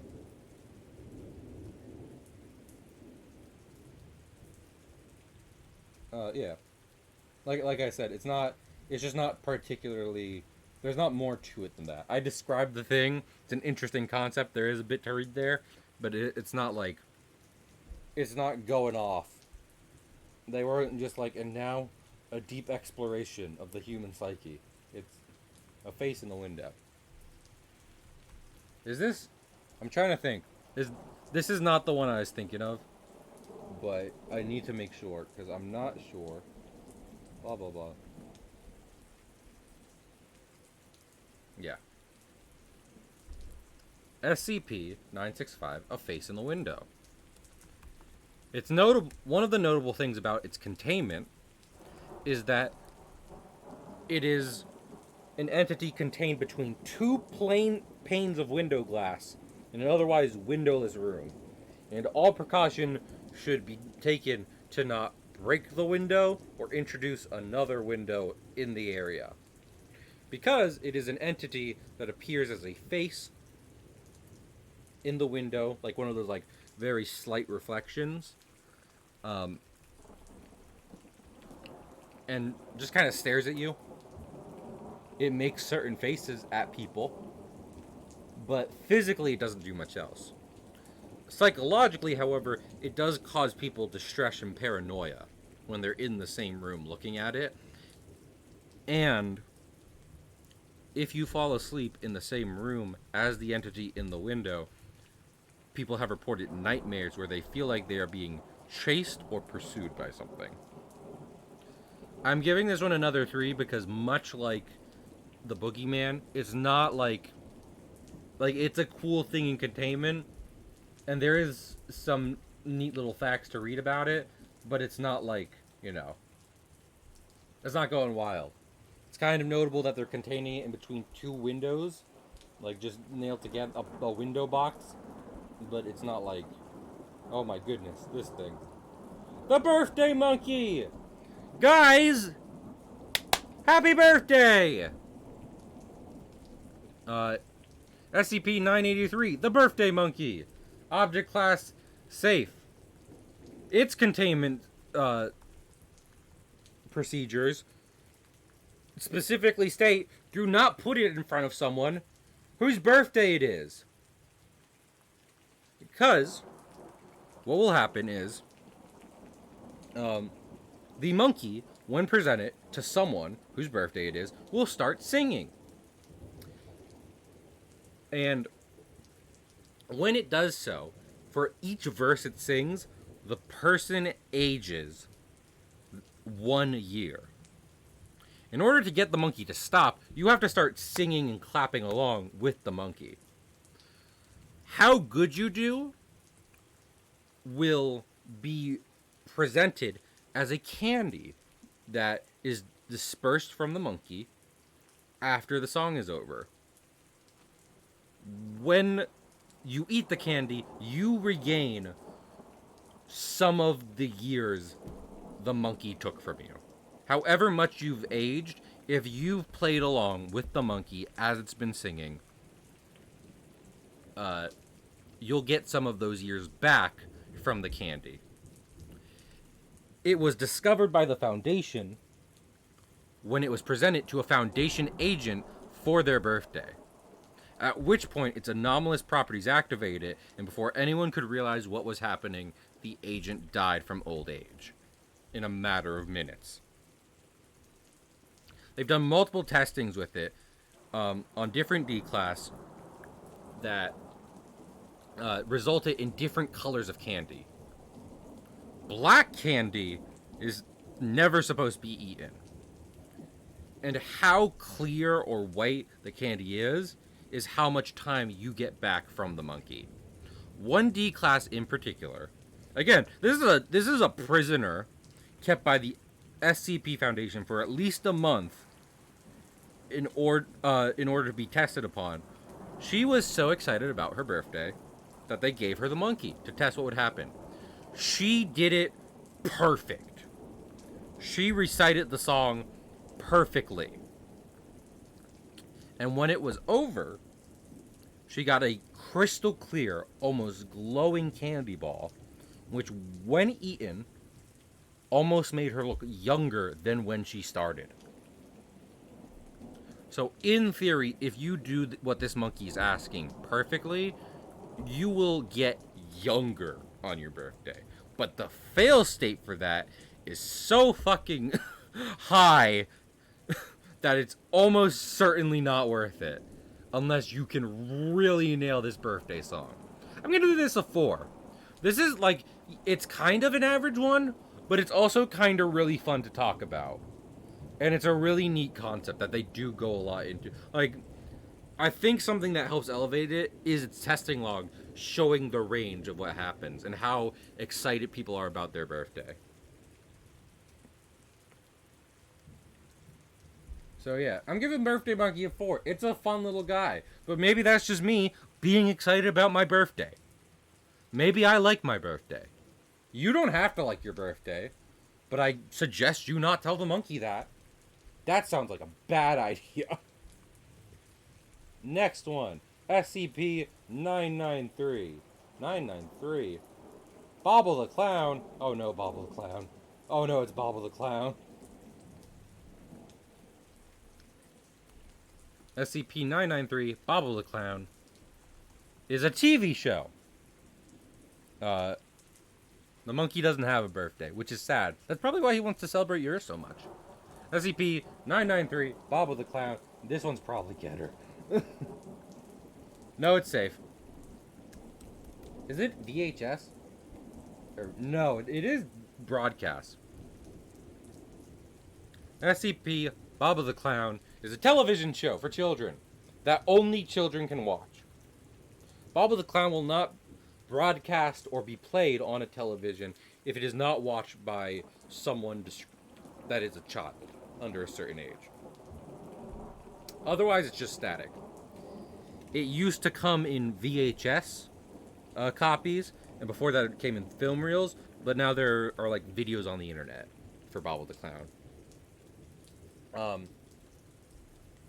What was I thinking of? The problem is that when the Foundation shows children the episode, when they put the episode on and leave the room so the kids can watch it, Bobble teaches kids things like arson and murder and other stuff. Just it's Don't Hug Me, I'm Scared if it was teaching you how to do the things in Don't Hug Me, I'm Scared.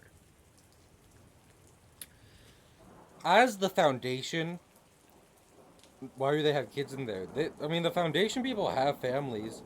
They can get kids. What kind of foundation is this? One for kids. Anyway.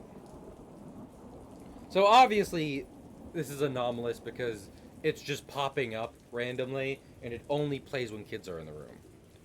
When they started censoring Bobble, though, when they started, like, making sure kids weren't watching this show, the episodes became directed at the Foundation. They would censor it and then log whatever the episode was titled, maybe show a kid that, and Bobble was getting the episodes were about him getting increasingly mad about how he wasn't able to teach kids stuff anymore. I'm gonna give this one a. I'm kind of tempted to give it a 2, cause it's Murder Clown Horror Kids Show. That's incredibly well. Walmart.com. That's fair. Greg did show me that, but I'm already playing Sonic, so we can't talk about video games during the lecture. No, but anyway, I'm tempted to give it a 2, but here's the thing, it's kind of elevated by being in the Foundation. Do you know what I mean? Like, how they are containing it and the results of containing this thing makes it more interesting. So I'm going to give Bobble a 3.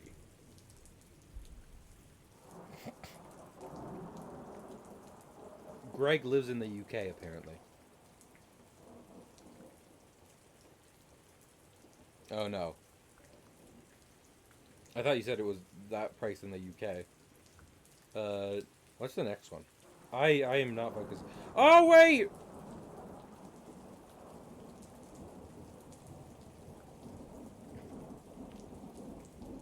Giving it a 1.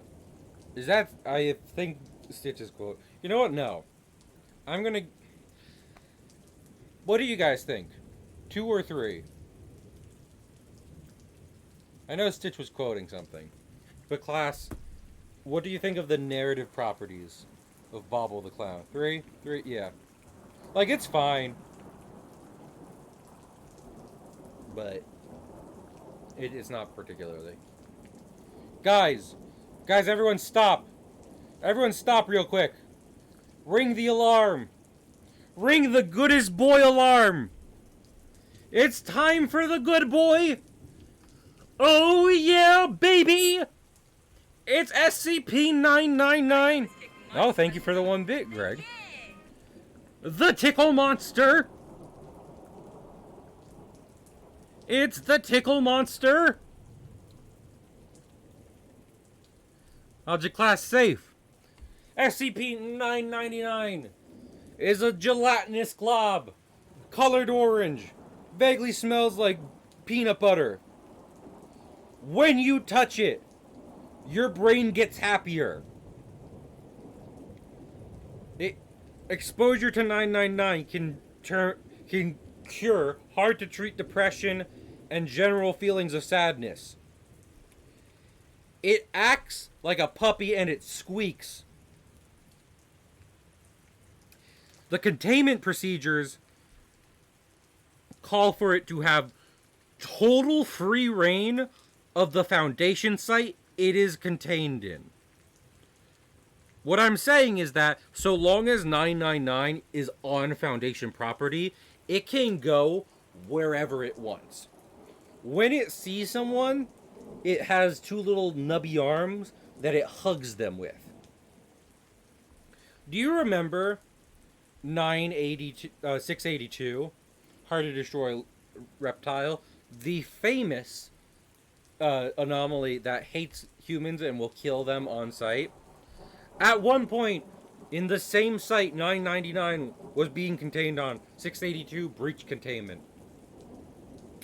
And after 999 made sure to get everyone to safety, it then tried to stop 682. 682 squished 999.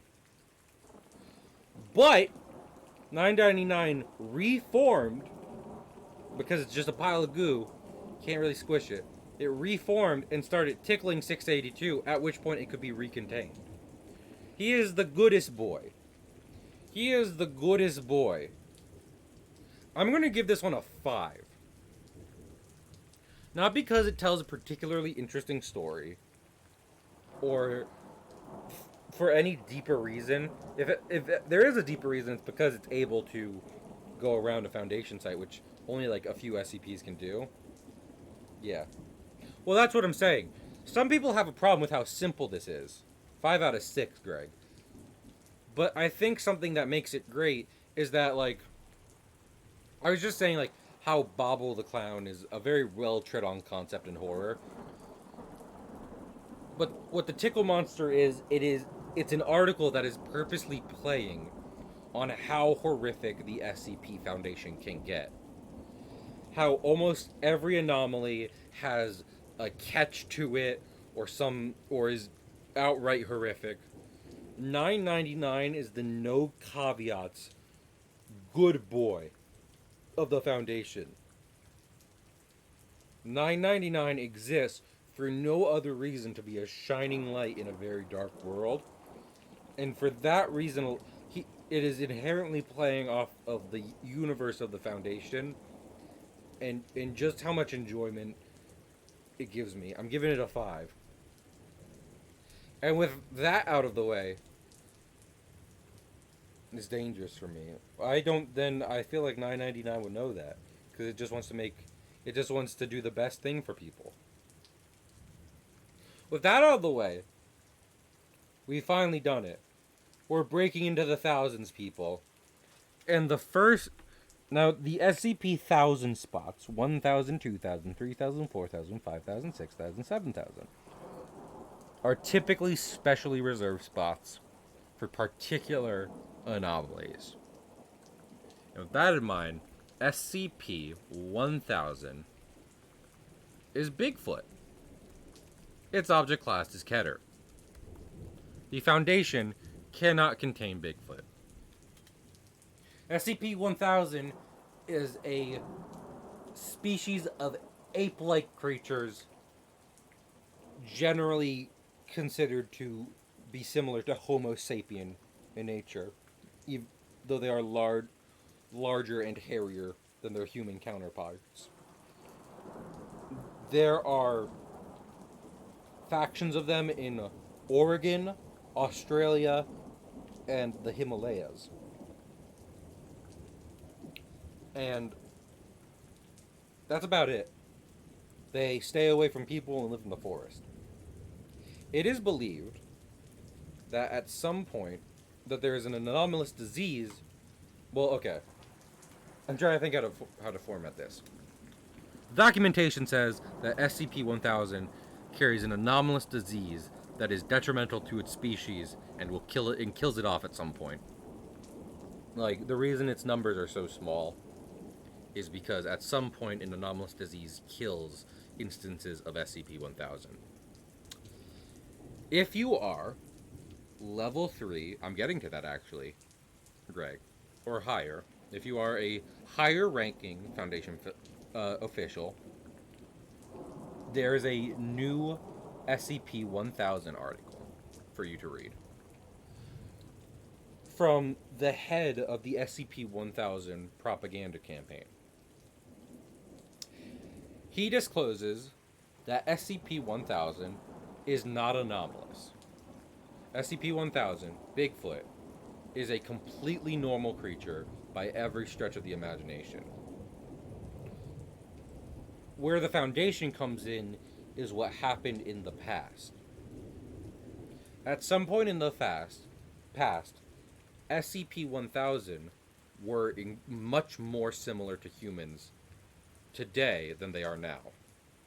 While humans hunted and gathered in the daylight, SCP-1000 were nocturnal counterparts that thrived under the night. They were much more intelligent than us and had wild technology thousands of years before we had it. They kept humans as pets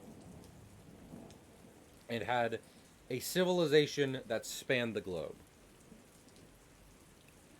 At some point before recorded history, though, there was a revolution, and humanity turned one of SCP-1000's devices against them, which caused them to regress into a more feral state.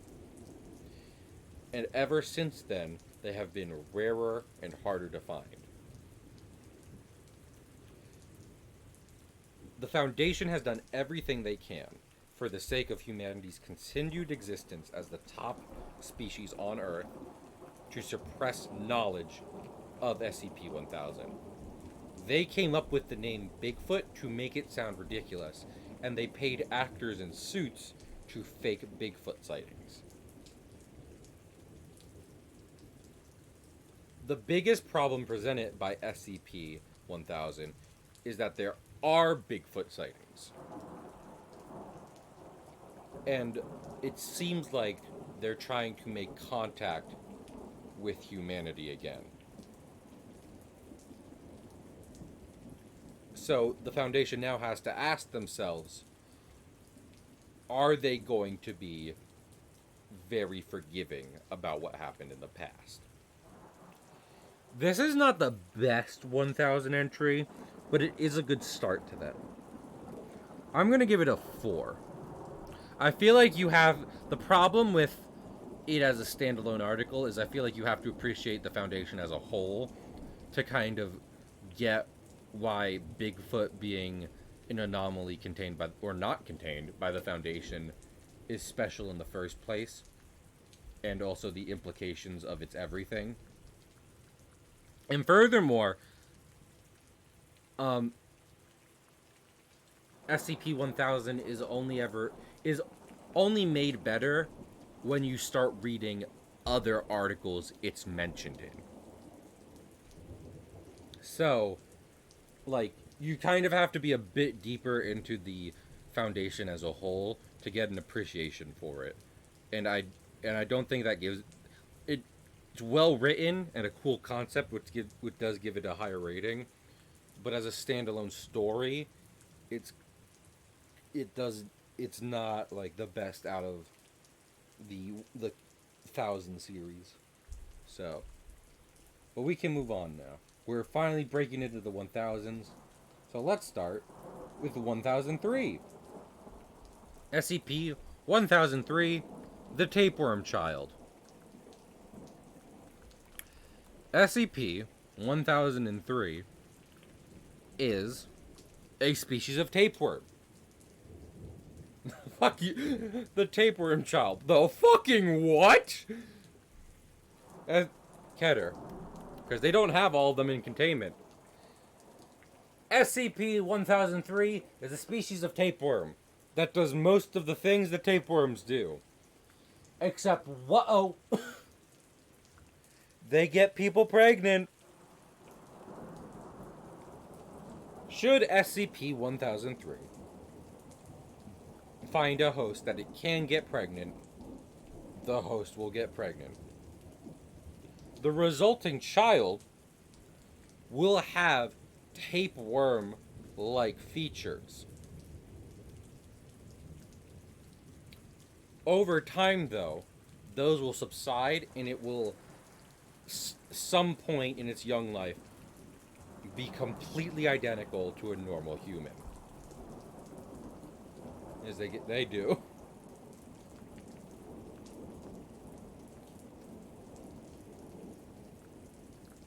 Another anomalous thing about it is it doesn't affect other animals. It just does it to humans.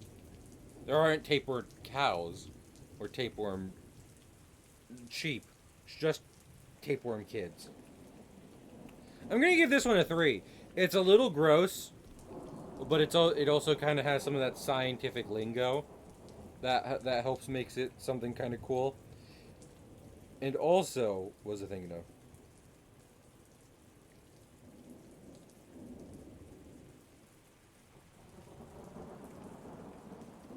Is this right? Yeah. I think one of the Foundation agents... Oh my lord. Juice, you can't. I think one of the agents adopted one of the kids. Because, you know, the mom's not keeping it. Because it comes out looking like a tapeworm. Like a tapeworm-human hybrid. By the age of 14 or 15, it is just a normal person, though. The only weird thing about it is the fact that it has tapeworm DNA. So if it does a DNA test, tapeworm comes up, which is not great if you want to find out who the child is. This is why are the gross ones Here now. Why are the gross ones here? Okay, another gross one. You ready for this? SCP-1004. Factory P. It's the word, but let's not get demonetized. Asterisk, asterisk, asterisk, N. SCP-1004 is, yeah, it's P in hands. SCP-1004 is a floppy disk with the words "The Factory" taped on it. I believe we've covered them before, but as a reminder, the Factory is an anomalous group of interest that makes anomalous items. Oh, you right. The Factory is an anomalous group of interest concerned with making and distributing anomalies. This one is a floppy disk with a selection of adult movies on it. When someone finds a way to use a floppy disk in the year 2022 and starts watching the movies, they will increasingly grow addicted to the use of the floppy disk, with their desires in the selection of the movie becoming more and more depraved, until eventually they seek out reenacting the fantasies in real life via forcing people to do it. I'm trying to think if there's more here. Do libraries give you floppy? Why would libraries give you floppy disk?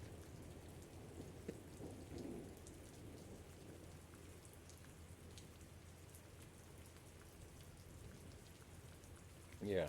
I don't know. It's like, let me pose a question to you, class. Should it get a 2 just because it's gross? Or should it get a 3 because it's just kind of a regular... I feel like a 3, honestly, but... because there is a whole thing about it. 3, yeah. Because, I mean, I think one of the reasons it deserves a 3, that elevates it beyond just anomalous NSFW, is the fact that an anomalous group of interest decided to try and make SCP NSFW, which also definitely exists in the real world, but whatever. And the results are some bad psychological stuff. And I think it is trying to say something, but I'm not getting into that. 1025, SCP 1025. I believe this one is Euclid. Oh, it's safe.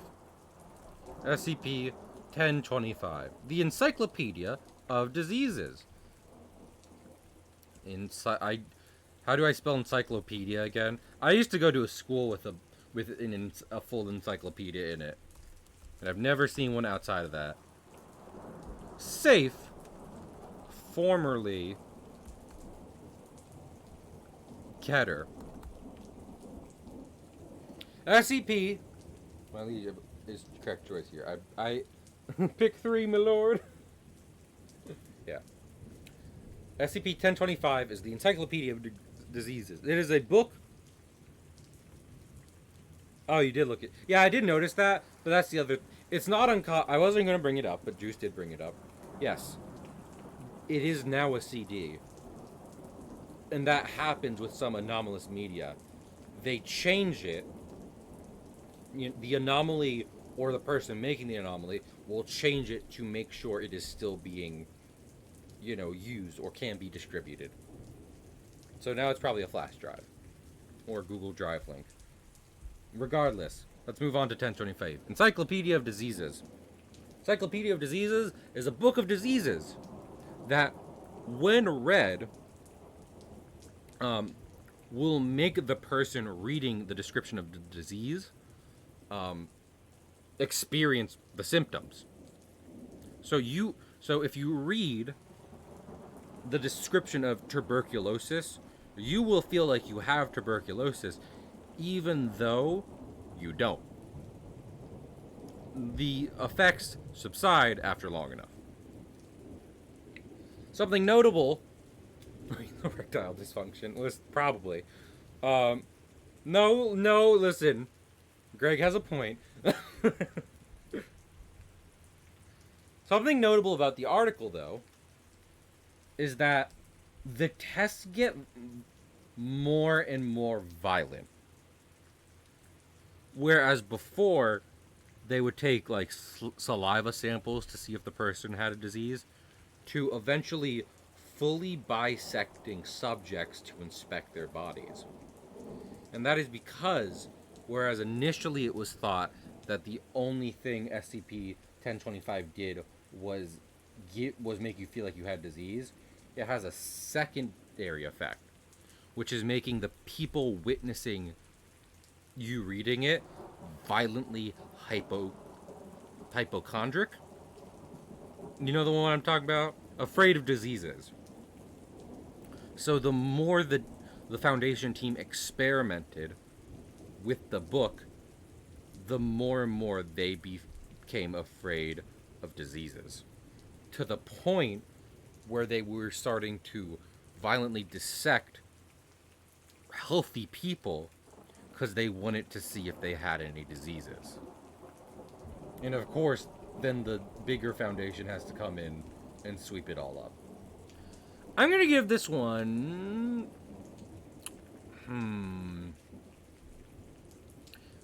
I think it's a 3. It's a high 3, because it does cool stuff to play with the format, and gives us a reminder. Sometimes anomalies always have a trick up their sleeve, but I don't think it's going all. It's not like it's not doing the most. Okay. SCP-1033, the 33-second man. SCP-1033, Object Class Euclid, is a man stuck in a time loop. He originally appeared in New York, at which point the Foundation came in and detained him. What was I thinking of? What will happen in the course of 33 seconds is this man will walk up with a briefcase and open it, at which point he will pull out a cell phone and dial a number. After doing so, he looks out into the distance with a smile on his face, and then he and the area immediately surrounding him experiences the effect of a nuclear explosion. Not he becomes a nuclear explosion. It's like there is a nuclear explosion somewhere out in the distance, and he is getting caught in it. The Foundation, since he does this every 33 seconds, put him into a container that makes sure a radiation-proof container, and then B, investigated the number he calls on the phone. It is an Australian number that has not yet been registered. So the two concerning points about this is that A, this might be something from the future, and B, he turned up in a major city. So, not great. I almost don't want to give him a 3. I feel like I kind of want to give him a 4 because it is kind of above that, you know? Like, it's because the article is short, but it does so much with it in a short amount of time, which is ironic because so does he apparently in 33 seconds. So yeah, I'm feeling like this one is a 4 because it's kind of interesting. Because it's also like stopping nuclear war isn't necessarily what the Foundation does. They stop it if the reason is because of an anomaly. But the Foundation doesn't just save the world for the sake of it. It has to be because something weird is happening to cause it.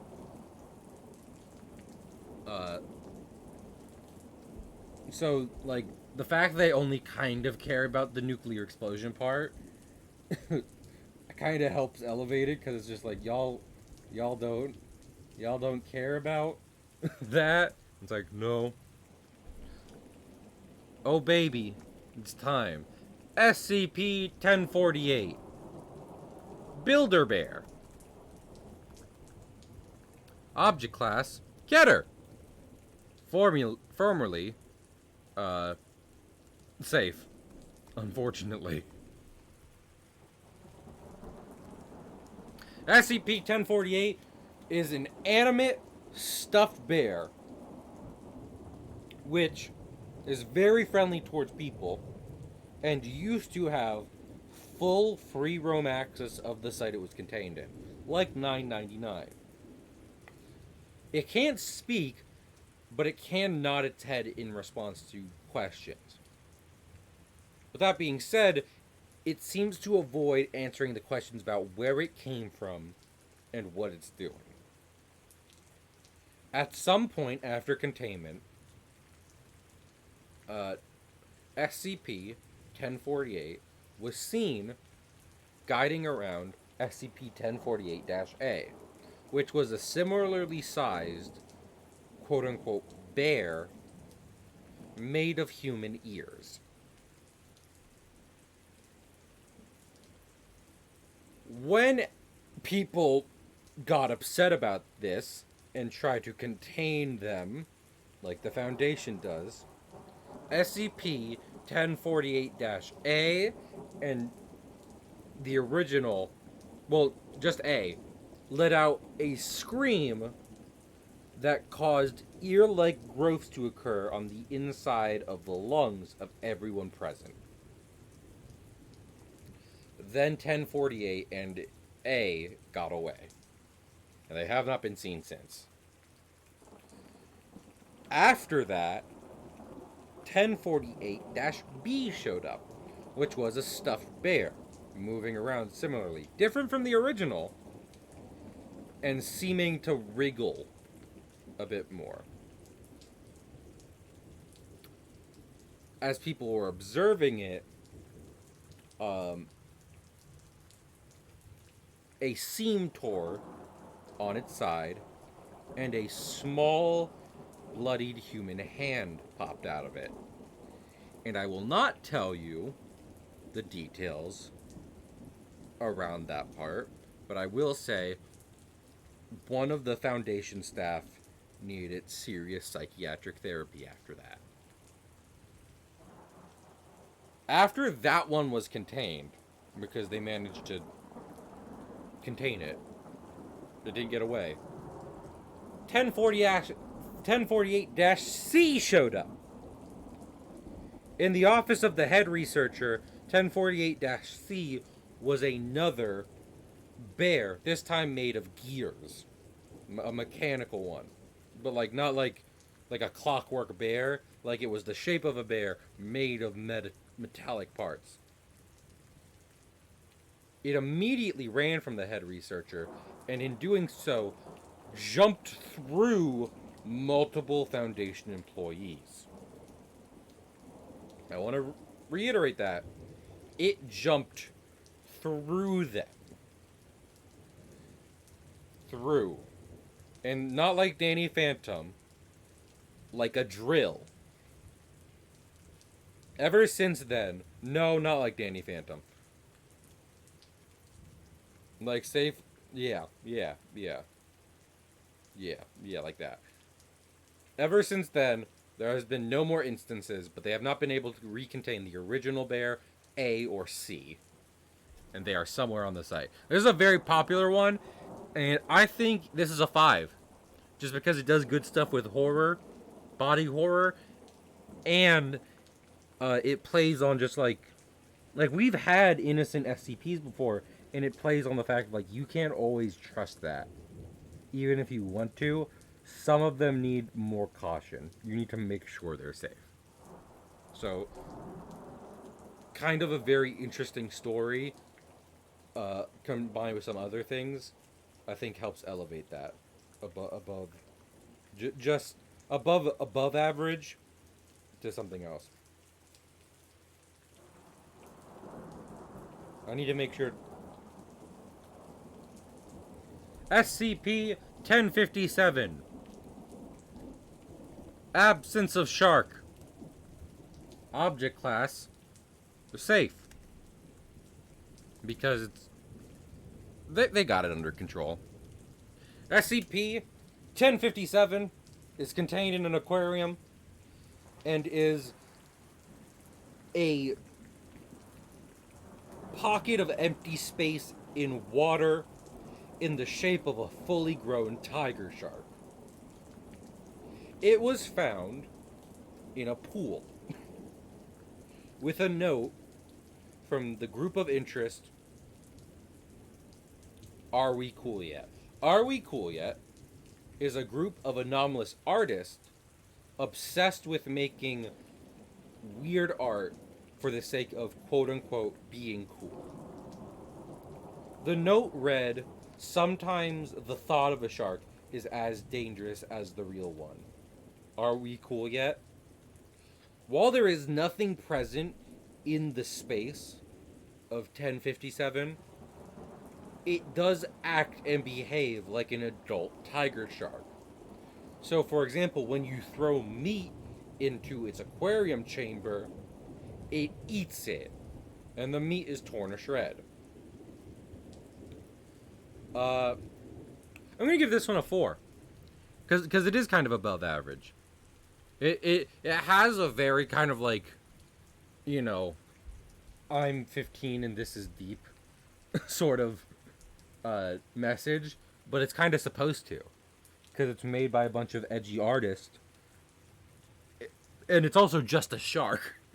Besides the fact that there is in fact nothing there, it is just a shark, so it's not actually very not actually very dangerous in terms of the SCP Foundation. Next up is 1059, infectious censorship.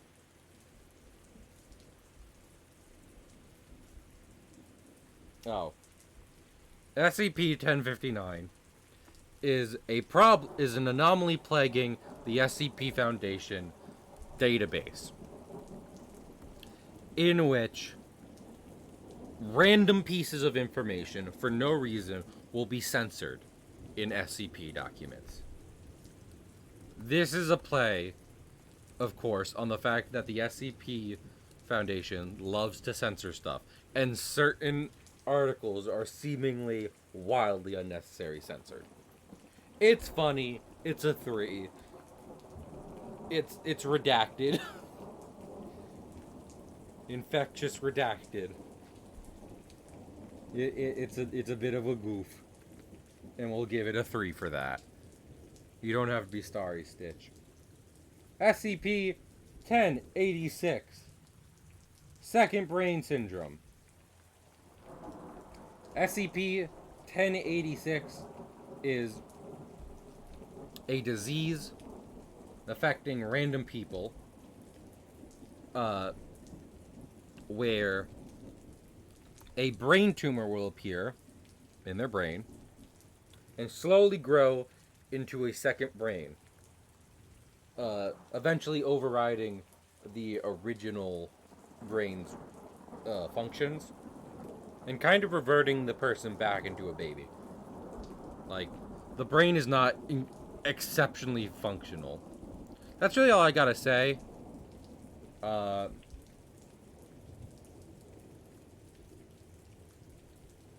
wait, do the brains pop out? They might pop out. I'm gonna be real. I think this one's just a 3 too, because it is another infectious disease, but it's not. I'm gonna be real. It's not particularly like a big one. You know, like, I appreciate the detail going into it. It's kind of gross. There's a lot of technical stuff I'm not going to get into here, but at the same time, it kind of takes its time just explaining this anomalous disease instead of doing much with it. So we're going to give it a 3 and move on from there. I apologize year 1086. The next one, SCP-1104. Nose crab. Nose crab. I think this one is Keter too, because nose crab. Yeah, it's Keter. Is it? Yeah. SCP-1104 is a species of crustacean that, in its larval state, will seek out a human in the water and go up the nose unnoticed until it has fully matured into an adult. At which point, it will, via anomalous needs, draw people towards the ocean. From there, crawling its way out of their nose, killing the person as a result.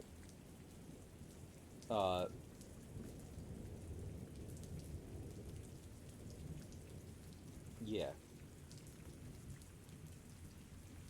If you, it's not like taking over your brain. You can not do what it's saying if you want, but if you don't know it exists, you're gonna fall victim to nose crab. I'm gonna give this one another 3. These ones are both just kind of weird things that happen in the SCP universe, and there's not much else to it than that, and that's okay. There doesn't have to be, but it doesn't mean I'm gonna I'm not gonna give them a high score for this. This one made me cry. This one made me cry, okay?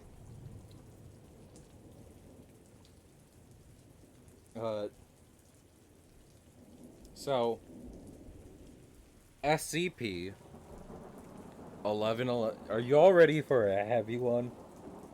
Reading this one brings tears to my eyes. A white dog. It's a dog one. And you might be thinking, oh, I know what thing will make me cry. It's not that. SCP-1111 is technically designated as an area of space, in the middle of which is a tree where a man is hanging from a noose. Underneath of him, resting by the tree, whimpering, is a white dog. Should anyone enter a certain perimeter of SCP-1111, the white dog will get up and begin viciously chasing them. It can attack them, but should you escape to a certain distance, the dog will fade out and reappear at the base of the tree. During testing, the Foundation was able to see that the fidgeting man on the noose, which is constantly fidgeting, I want to be clear, it is a man hanging from a noose, but he is not changing in any way. He is moving and still seemingly alive. They were able to read his lips, and he is saying, "No, down boy, good dog, no." And it makes me sad because, in case you haven't connected the dots, it's a dog trying to protect what's left of its owner who took his life, and it makes me cry.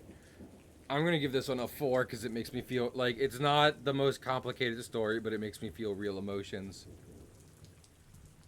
And now the Foundation isn't sending people in anymore.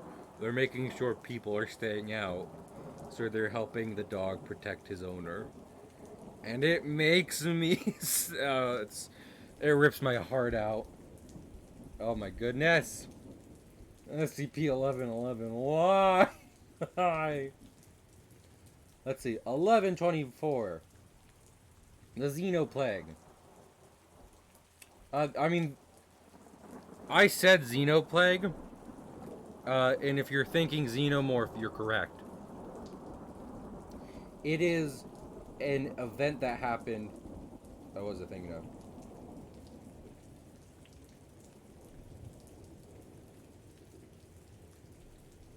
Yeah.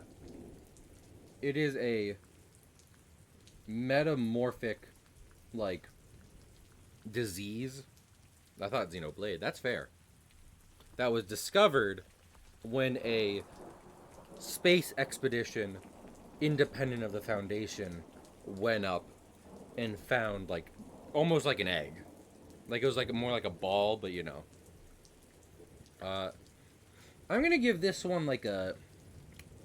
I'll give this one a 4 too, because it goes into details, and it's clear the Foundation is incredibly dedicated because they keep referring to it as like the incident in which it happened. So they're clearly very dedicated from stopping this contagion from ever happening again.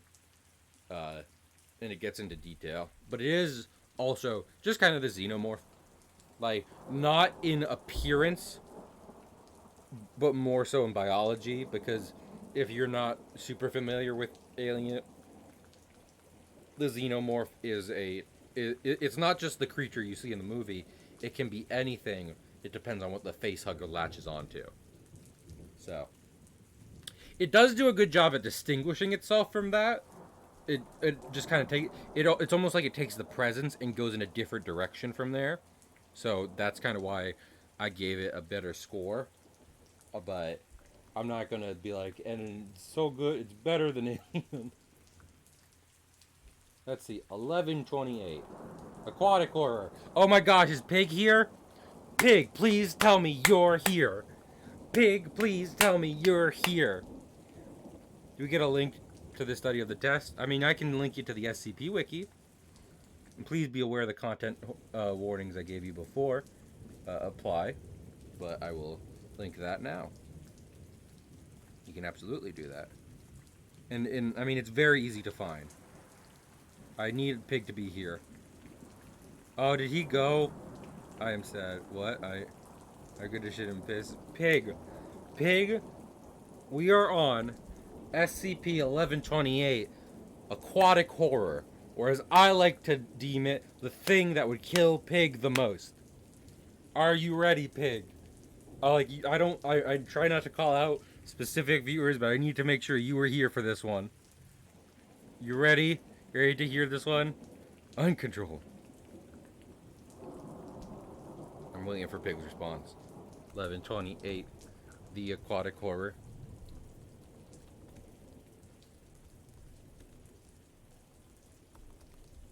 Unless Pig really doesn't want to hear it. Okay. SCP-1128, the Aquatic Horror, is... I am never ready, but yes. Is a massive aquatic creature, of which the SCP Foundation has one written description of. Because, should anyone gain a full or partial mental image of the creature, when they are next submerged in water, they will be taken from traditional space into a open ocean. So again, when you are given a full or partial description of the creature, next time you are able to be submerged in water, you will be transported to an open ocean until you swim to the surface, at which point you'll be back to where you were before. The effect worsens. Well, I'm getting to that, Greg. The effect worsens the longer you go with the mental image in your head. If your mind is erased, the effect stops happening. But the longer the image is in your head before you die, the worse it gets, because the creature is now hunting you. 1D class, they gave a partial description of the creature, and he gained acute aquaphobia. At one point, a while after after knowing about this creature, when he was getting a drink of water, a tentacle popped out and pulled him in through the glass. People who saw the tentacle had to be amnesticized because they began experiencing its effects too. At one point, an investigation is conducted, and they submerge someone in a tank of water with a full description of the creature. And he's in the ocean with scuba equipment, looking out, and he sees it eating a whale before it turns to look at him, and it kills him. So that's how big it is. They did have a tracker on the guy, though, and it appears that the location people are transported to is a real-life stretch of the Pacific Ocean. So apparently not only is this creature in some physical space, it is in the real Pacific Ocean. And if you see it or know about it, it will start hunting you from any stretch of water that exists. And that's why I labeled it is. I'm going to give this one I'm tempted to give it a 5, but I'm just going to give it a 4. It takes thalassophobia to the extreme. It takes people's fear of the deep ocean and big monsters in it and says, okay, we're going to do that, but now it's going to be in every collection of water you can think of. And I think that's pretty good. It's a good SCP for that. And I labeled it the pig killer because pig has pretty bad thalassophobia, and this one, and like the idea that a big sea monster can find him anywhere, I imagine, is the worst thing to pig.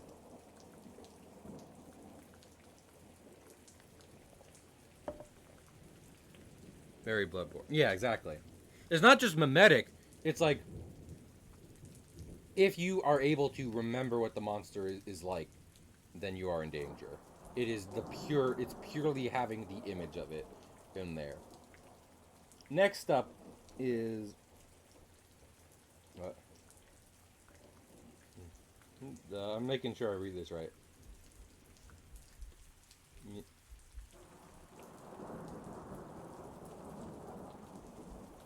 Yeah. Next up is SCP-1170. 1170 is the romantic ghost.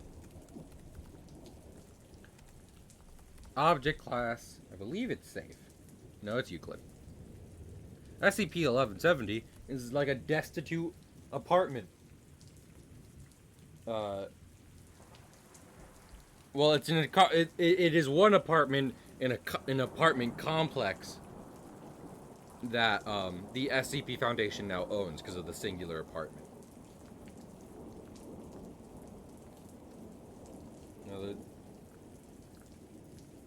So, in the apartment, there is a bedroom. And when you walk into it and turn the light on, nothing happens on a camera feed.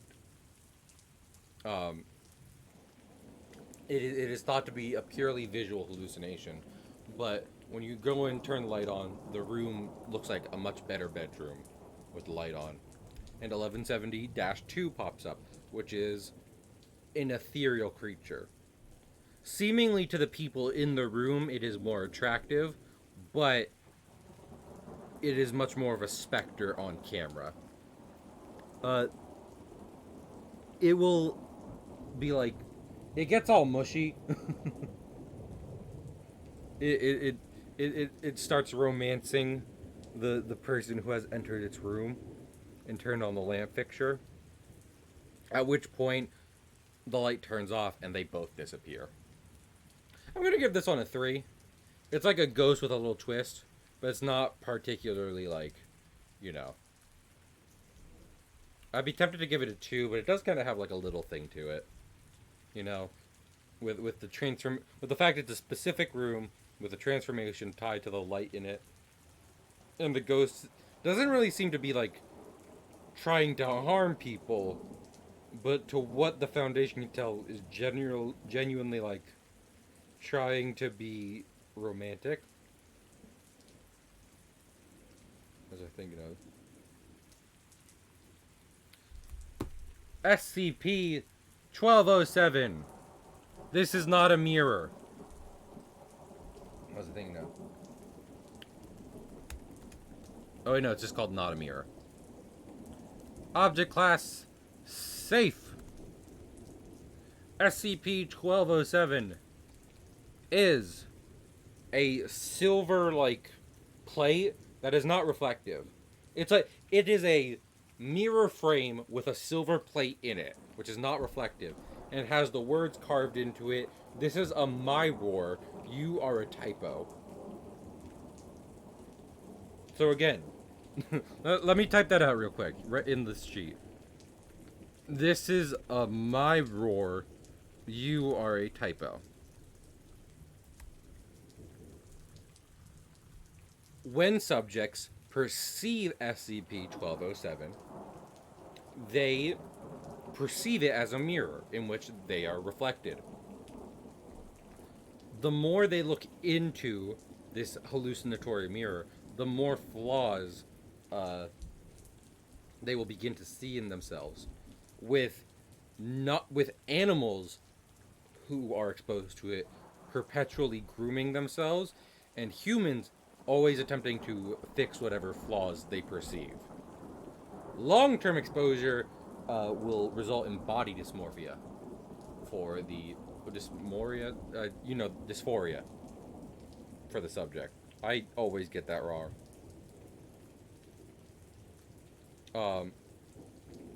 It was recovered from Are We Cool Yet? And I think you can guess what the art statement is there about people's constant image of themselves. Honestly, I do like this one, but I'm gonna give it a 3. I know I did something else with Absence of Shark, but this is like a singular object that has one gimmick, whereas that's like a creature. And I feel like because of that, it is brought down a bit, even though it is kind of a fun one. But it's still a 3. I think I own that mirror. No! Give it over... Hey, Stitch, hand that in. You're not authorized to have anomalies in your domicile. SCP-1230. A hero is born. Oh my lord. This one is fucking depressing. Okay. SCP, A Hero is Born, is a book. It's a book with a green cover, reading A Hero is Born. I believe it's a blank book, but if you fall asleep with it, let me look up the. It does have to do with falling asleep. It's unlabeled. But yes, so every page is blank except for the first one, which says A Hero is Born. And when you fall asleep, you will be in a dream. With an old wizard man, who's like the story master. I believe that's what he calls himself. No, he's called the bookkeeper. You're transported into a dream with an old wizard man called the bookkeeper. While asleep, the dream, with the help of the bookkeeper, will be whatever kind of fantasy adventure you desire, with the bookkeeper creating the story, helping you create the story as you go along. There's like the normal time dilation that happens in dreams, so people can spend years doing this story while only sleeping a few hours. Originally, this was an SCP that could be rented out on request by individual personnel, until one researcher with a particular love for fantasy stories in D&D asked to rent it out. After doing so, he fell asleep for 2 days with the Foundation having no ability to wake him up. After 2 days, he finally woke up and immediately went to the bathroom. And after a long enough time, the Foundation went into the bathroom and found he had committed suicide. After doing so, after enough time, the Foundation sent someone into the dream. They had someone read the book and meet with the bookkeeper, who was in a traumatized state, saying that researcher just always wanted to keep going. that multiple times the researcher had threatened suicide if the dream ever stopped. But after 200 in-story years, the bookkeeper finally ran out of content to keep the story going, and thus the dream ended and they woke up. So it's no longer available to rent. I'm giving this one 4 or a 5. I think I should give it a 5. It is shorter than some of the other 5s, but like, there's lots of SCPs that are good and then abused by certain people, whether in the Foundation or otherwise. But this is abused in a different way. It kind of talks about how bad escapism can be in certain situations. And it is shorter, but that's not necessarily to its detriment. It says what it needs to say, and it stops. So I'm going to give this one a 5. It's pretty dang good. SCP-1237, Epsilon Wave. What is this? Due to its pandemic and incorporeal nature, I completely forget what common terminology. Epsilon. Do not exhibit our that occurs subject in the dream occurred to their wake.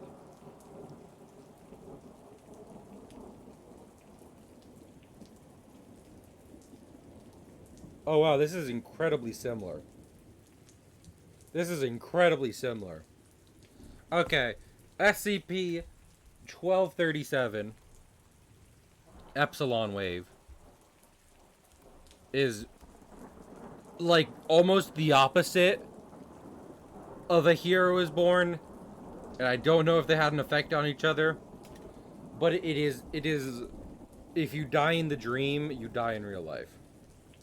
Epsilon Wave is a, I don't know, state of the human brain that affects a small amount of the population.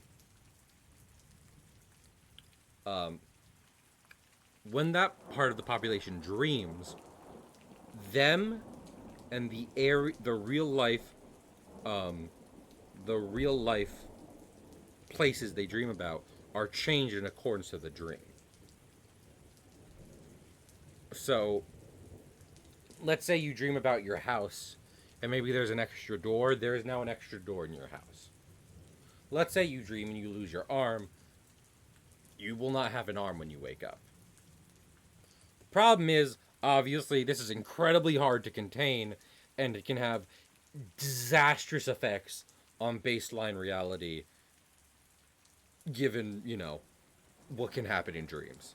I'm going to give this one a 4, because like, A Hero Is Born takes the time to tell a story with it and everything, and this is an interesting concept, executed with decent science lingo, and presents a problem for the Foundation, but it does, I'm not even saying it needs a story, it just doesn't go many other places with it.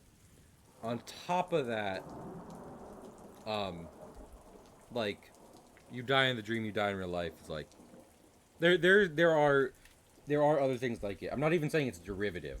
I'm just saying, like, you know, it's not the most, the fact it's the concept alone, and it's not the most original concept ever. You know, it's not like this is the only thing like it, means that, like, I'm not gonna be like, 6! I thought of it for the first time! The Mad Lads! Okay. SCP-1269. Nice. Stalker mailbox. This one's pretty good. Oh, it's not good. It's creepy. I need to see if it kills people. It kills mailboxes. I need to see if it kills people. Yeah, wait, I'm remembering now, it does kill people. Absolutely it does.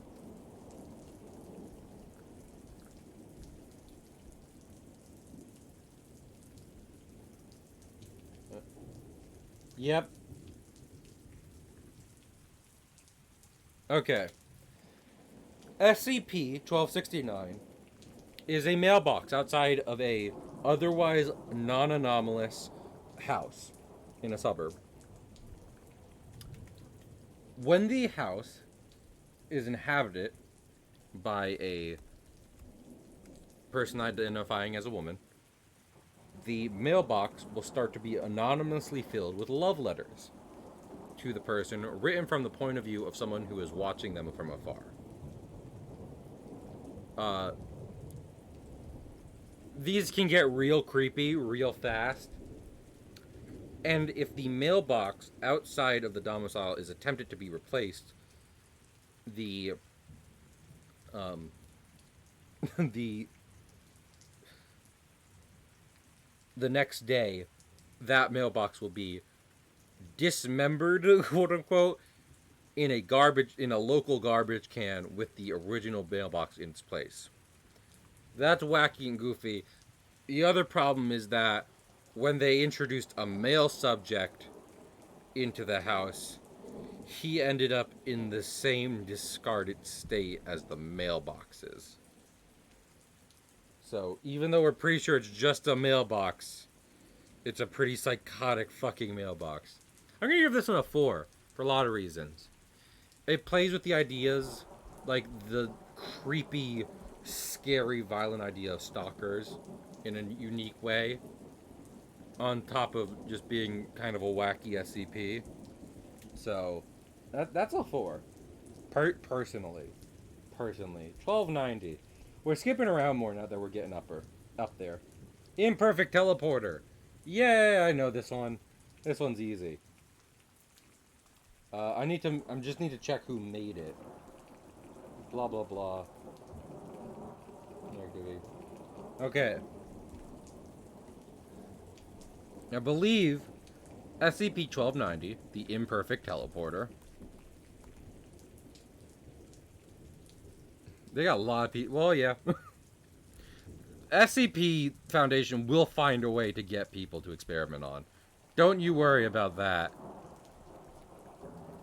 The whole deal is, depending on who you ask, it's only for a month. So if you manage to not die in a month of being experimented on by the SCP Foundation, you get to go free. But as opposed to being a prisoner. Either like for life or on death row.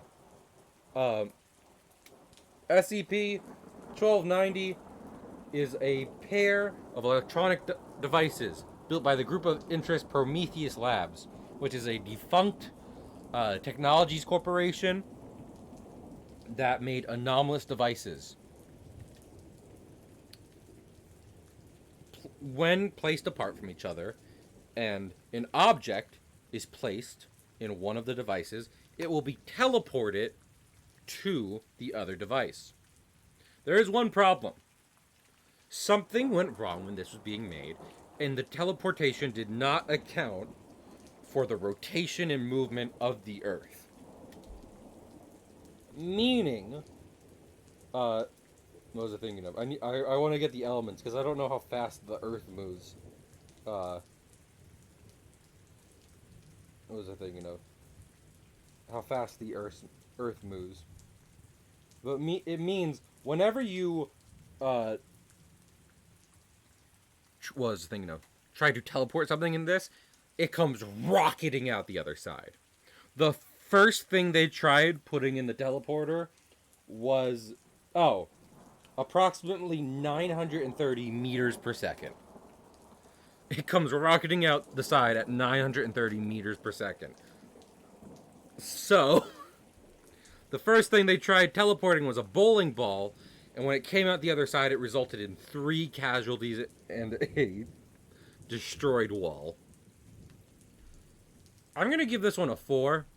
Because, again, it's not a story, but it plays with, like, sci-fi and, like, legitimate science enough that it's kind of, like, despite how short it is, the little trivia you get from it and the little concept is nice. And I think it deserves, like, if someone would, I don't want to be like, I'd recommend reading it, because it is short, but I think it's nice. It's funny. Can I not just like the funny ones? SCP-1299. The Drowning Tub. Let me check if this one requires a human sacrifice. I think it might. Yeah.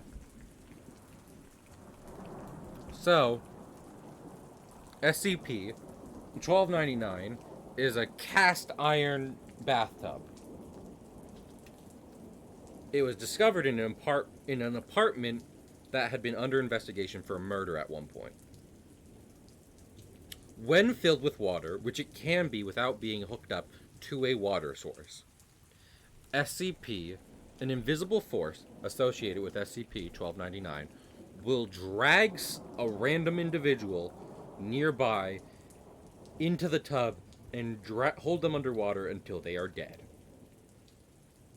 You might say, well, leave the tub off then. And the Foundation tried that until at one point the tub filled itself with water and wet footsteps came out of its containment chamber, finding the nearest person and drowning them in the tub. Obviously, the Foundation doesn't want random people getting killed in a tub, so now they have a procedure where every once in a while they let the tub drown someone. Going back to what Stitch says, they have a lot of people to kill. I'm giving this one a 3. It's a high 3. Like, it's a pretty good horror concept and everything. It doesn't really go anywhere with it. It has the classic Foundation trope of either do the bad thing or it gets worse, which isn't necessarily bad by itself. It can be done badly, but it's not necessarily just bad showing up. So this is just an average SCP. SCP-1312. I feel like I recognize that number. Site 41. Site 41. 7 months.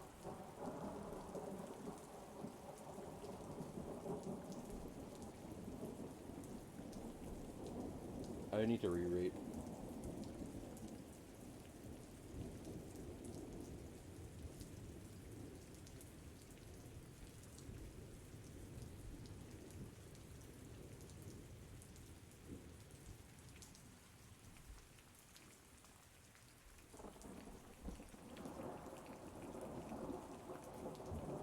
Yeah.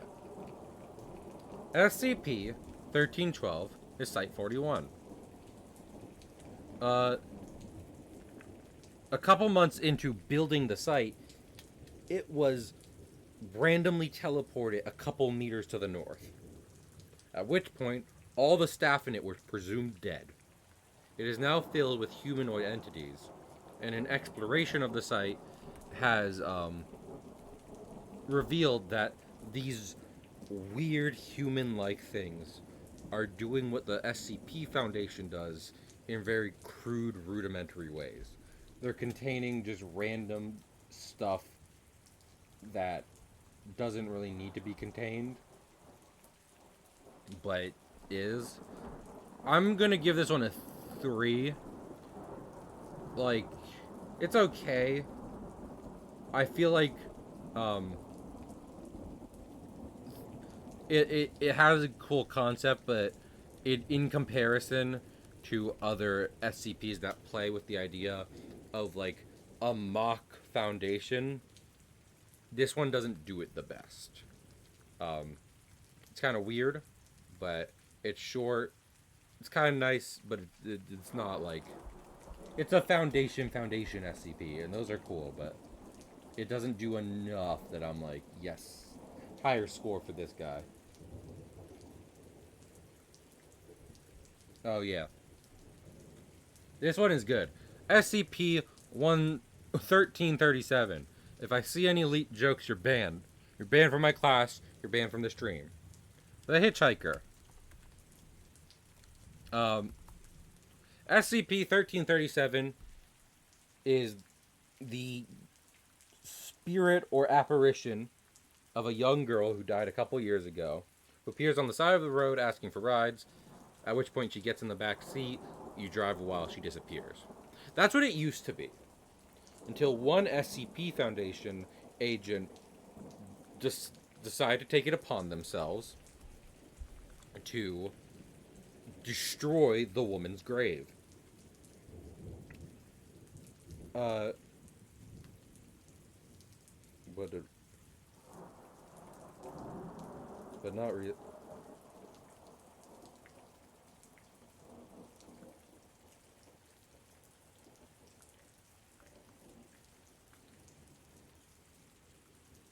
Yeah. I'm just making sure I got this right. Lee, am I right? Pig, get out! You're banned from the. You're a D class now, Pig. SCP 1337, the Hitchhiker, is the apparition of a young girl who was killed at some point in the past. Now appears on the sides of roads asking for rides. At some point, she disappears before you get to the destination. That's what it was until a junior researcher decided to take it upon themselves to destroy the young woman's grave. At which point, it was assumed the SCP had been neutralized, which isn't the goal of the Foundation. The Foundation does never wants to just go ahead and destroy anomalous things when they find them. They want to try and contain and learn from them. Until that researcher turned up dead, and it was discovered SCP-1337 was still active. Wherein now, if someone stops to give them a ride, instead of disappearing, they will now reenact the events that led to the young girl's murder. I'm going to give this one a 4 because it's a play on a classic horror trope, and while there are other SCPs that kind of do this like lesson of why it's contain and not destroy, the play on the classic horror trope and the small narrative here does help elevate it just a little bit above a regular one. I feel like the distinction between 3 and 4 is 4 is a little above average, 3 is average, and 4, like, 3 it's like you could take this out and replace it with another anomalous object of equal quality and it'd be fine. 4 is like, this one is good and should just stay there. You know what I mean? Like, 3 is good, but I'm saying it could be another thing. There could be another anomalous object like that, and I'd probably be okay with it. 5 is like, this is perfect the way it is, do not touch it. Okay. I got one more page of notes to go before this seminar is over, which is still a lot of SCPs, but listen. SCP-1342. To the makers of music. This one is something. Remember what I just said, because it's going to come in handy here. To the makers of music. Object class. What was the thing, 1342. Right here. 1342. Object class Euclid. 1342 is a replica of Voyager 1. You know Voyager 1? The interstellar satellite we sent out into the universe with the golden disc on it, which contains information about the basic information of humanity's biology, culture, and location in the solar system. That is 1342. Except that the golden disc is different. The golden disc, instead of having human anatomy on it, now has alien anatomy on it. 1342 comes with a message from an alien civilization that received Voyager 1. And these guys were fans of it. The aliens that received Voyager 1 adored humanity's gift to them.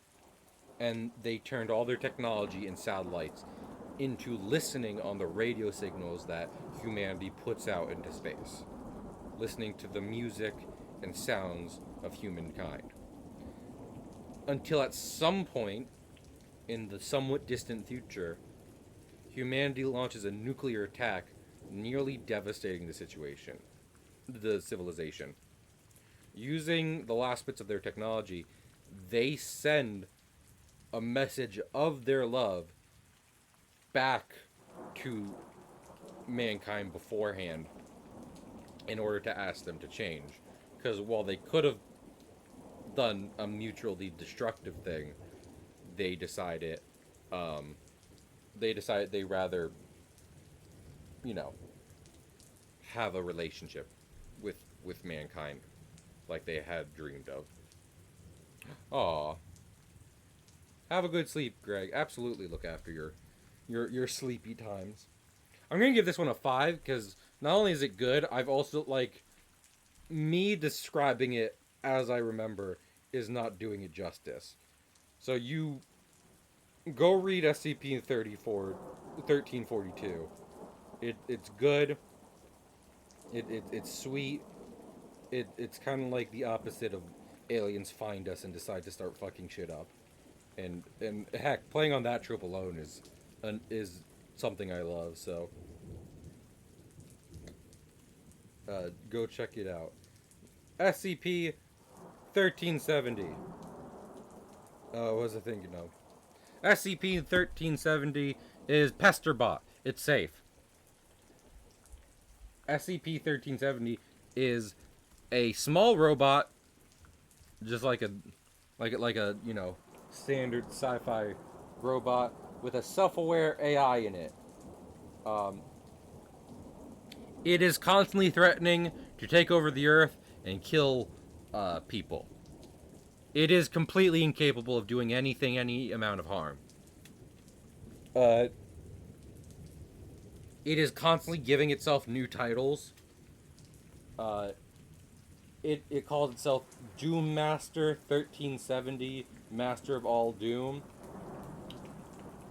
Shivatron, Despoiler of Mirth, etc., etc.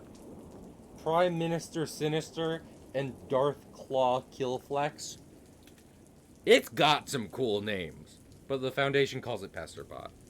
There is a popular story with it, in which 682, Hard to Destroy Reptile, you remember that guy? He breaks out, and Pesterbot, Doom Master, Minister Sinister also escapes, and they meet, and Pesterbot threatens 682. 682 is like, what the fuck ever, and tries to kill Pesterbot, and it is unable to do so. Because Pesterbot just flounders and trips and makes a fool of itself in such a way that it is incapable of being harmed. Now, while that is not part of the official article, it is a nice little touch. I'm still just going to give it a 3, but the idea that this thing, while incapable of harming, is also indestructible via its clumsiness is an enjoyable concept, especially in the Foundation universe. So yeah. SCP-1422, the Yellowstone Anomaly. If I remember this right, this should be neutralized. Oh no. Oh no. Oh no. 1422. Neutralized. Yep. SCP-1422 is the Yellowstone Anomaly, where at some point in the past, the SCP Foundation found out that none of its employees knew what Yellowstone Park is. Just by coincidence, they were investigating stuff.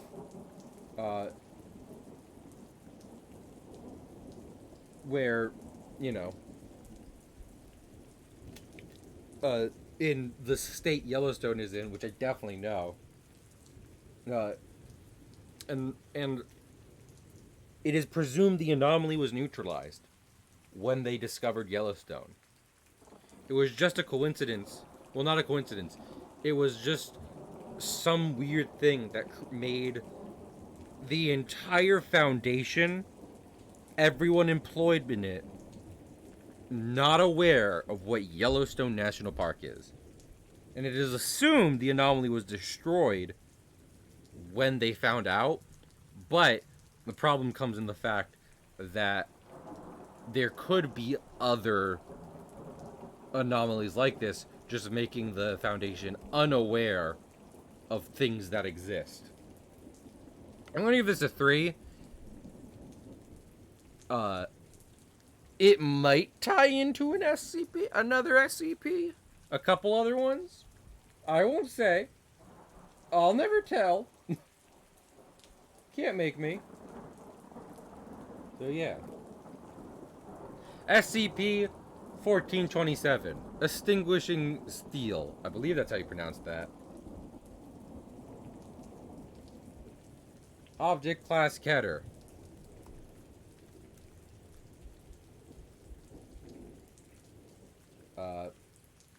Wishing steel.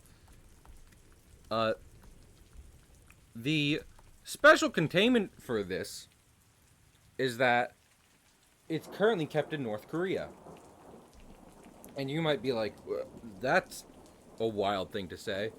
Well, SCP Extinguishing Steel, 1427, is a tower. Is a steel tower constantly emitting radio waves or something or the other. But what it is, the purpose of what it is emitting is to suppress free will. It has an effect on the human consciousness that makes it more susceptible to being, controlled. The reason it's being contained, the reason it's being allowed to do anything instead of being fully contained is that if a small area of humans are not affected by 1427, its influence spreads and becomes more powerful. Without being able to contain it in a naturally occurring oppressive society, SCP-1427 would spread and grow in influence until it erased human consciousness. And it raises the question, is the Foundation doing the right thing by having unwilling citizens assist in containing this anomaly? Or would it be better to engineer a situation where this thing could be contained? Which is, I guess, is kind of the trolley problem. But it's still good. I'm going to give this one a 5. I'd go read this. Because it's like a philosophical question. And I remember reading it and it was a good read. IMO. But that's literally what the entire thing is, so.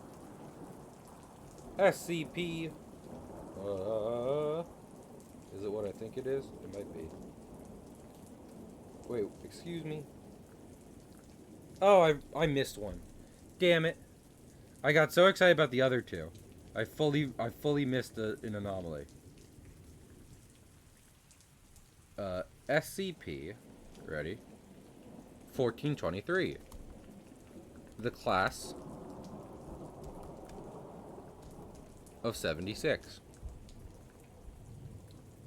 SCP-1423 is a Polaroid photograph with indescript people on it. On the back of which is handwritten, "We've had a great summer. We've had a great year, haven't we?" When someone views or has the photograph, two anomalous effects happen. One is that they will attempt to go back to where they spent their last high school summer, and contact the people they spent that summer with, only to be consistently dissatisfied with the results. Like they are never happy with their feelings of nostalgia. Second is that they are very attached to SCP 1423. An important note here is that it is connected to SCP-332, the Kirk Longwood High School Marching Band, which is something we covered in the last lecture. A high school anomaly that seems to be a small part of a grander picture. I'm going to give this one a 4. It's really hard to talk about these in a vacuum. Like, they work best when connected, and it's hard to sell what makes them so great by themselves. SCP-1459, unless I got it wrong again.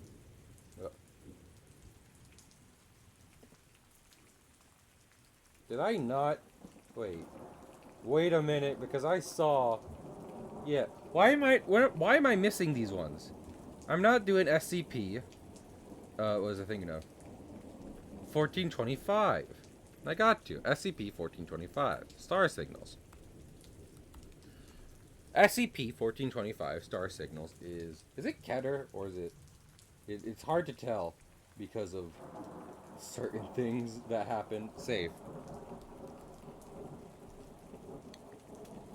SCP-1425 Star Signals is a self-help book that was published publicly in different countries. It has these strange mottos and rituals you're supposed to do, as well as devolving into nonsense towards the end of it, despite the fact that people continue to read it into those chapters. It is connected to a group of interest known as the Fifth Church, which is basically the foundation equivalent of the Illuminati, or at least like the concept of the Illuminati in real life, where it's a bunch of celebrities and public figures in some kind of weird anomalous belief system. The biggest problem presented by it, though, was that the way the self-help rituals worked distorted reality. Like, they would work, and it would warp reality around it. Which ended with one of the biggest cover-ups in Foundation history. Because it was a very public event. I'm going to give this one... You know what? I'm going to give this one a 4. Just because I feel like reading it by yourself, which I might recommend, you need a bit of explanation. You need to know some stuff going in. And I feel like it'd be better if maybe it flew by itself, but I don't know. You can read it and let me know yourself. Now we can move. I'm now okay going to SCP-1459. The Puppy Machine! What's the thing, I need to check what object class this is, because it's a wild thing. Content warning. Yeah, it should have a content warning. It's safe. SCP-1459 is similar in design to a claw arcade machine. Except instead of a claw, it has a hatch and is a largely, like, just white room surrounded by glass. When the button is pressed on it, a puppy of a certain breed will be dispensed and an input will be asked for. It is asking for a way to kill the puppy. If you cannot think of a way that has not been entered before, or if you refuse to enter anything, then the machine has a stock way of dispatching the puppy. The thing that kind of draws it out about the point here is that the Foundation keeps testing it. They make a researcher who is relatively nice keep testing it because they just want to know the extent of it, when seemingly this machine is infinite. I'm giving it a 4 because it is above an average one. It really makes you question what the fuck the Foundation is doing. So that's that one. That's the puppy killing one, which is never fun, but hey, listen. SCP-1460. Oh my lord. SCP-1461, the House of the Worm. This was the thing. I need to express that this was the thing that made me want to read and listen to more SCPs. It's a mansion from a World War I veteran that at one point disappeared and reappeared. And I'm not even going to try.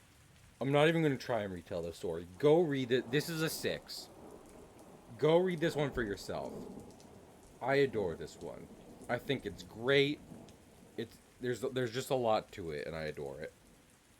I don't even know how I could summarize it. And that's kind of a cop-out, but I don't even want to try because I adore it. SCP-1471. Is this Keter? Oh no. Yeah, I think this is Keter. Oh no, it's Euclid. 1471 is Mallow, version 0.1. Don't look it up. Mallow version. I think it's like 1.01, something like that. Euclid.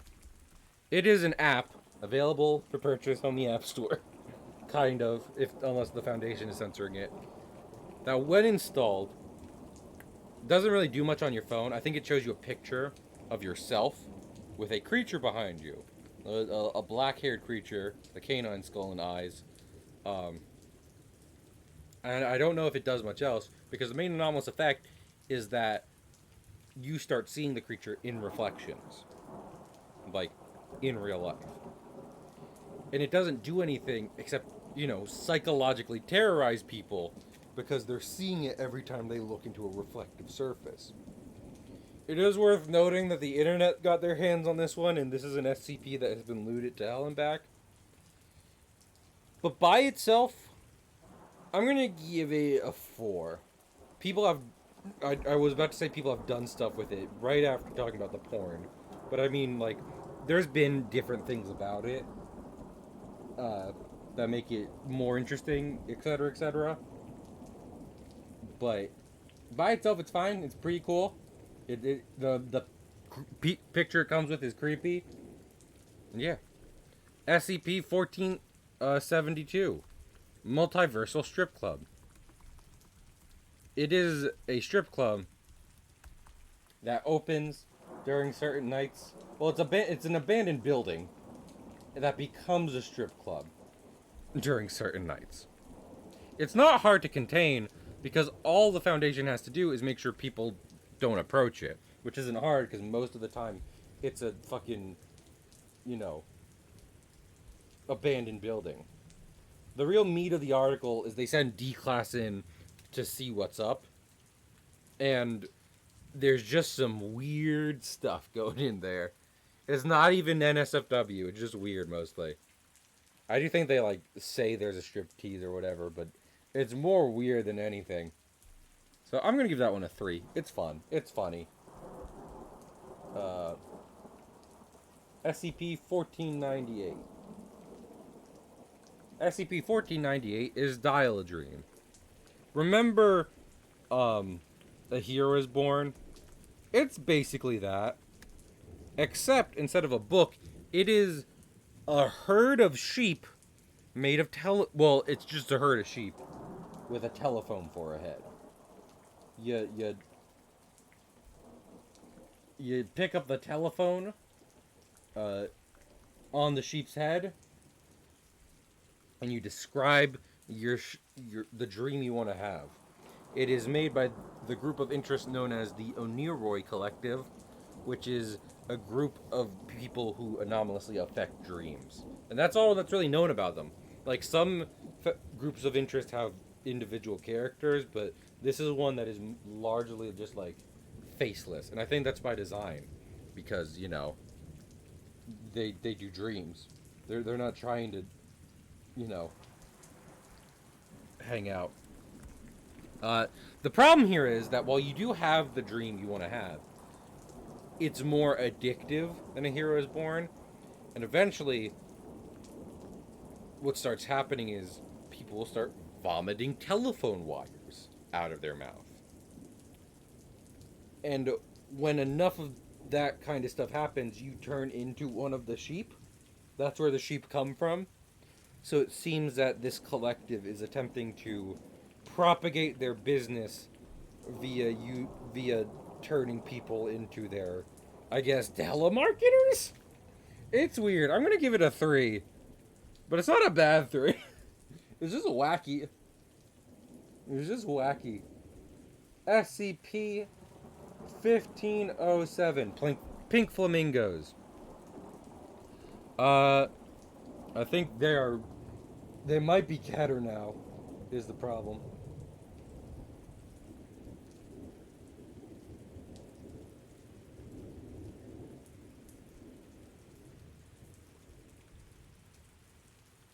Oh wait, no. Let me do SCP-1504 first.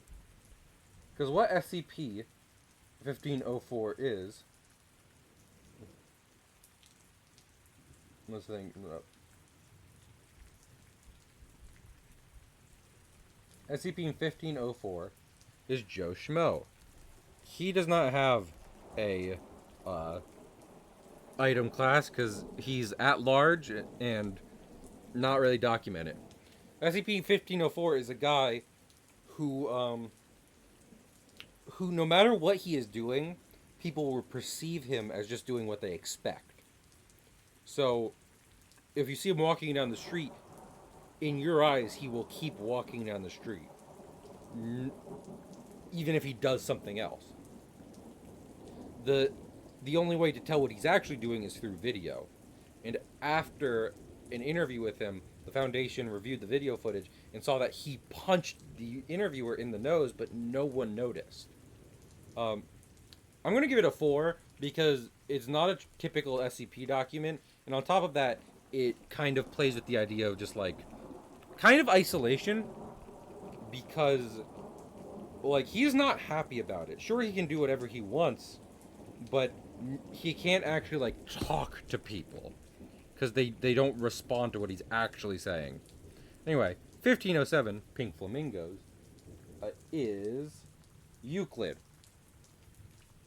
SCP-1507 is a flock of plastic lawn flamingos, which at one point were very docile and very, like, friendly with humans.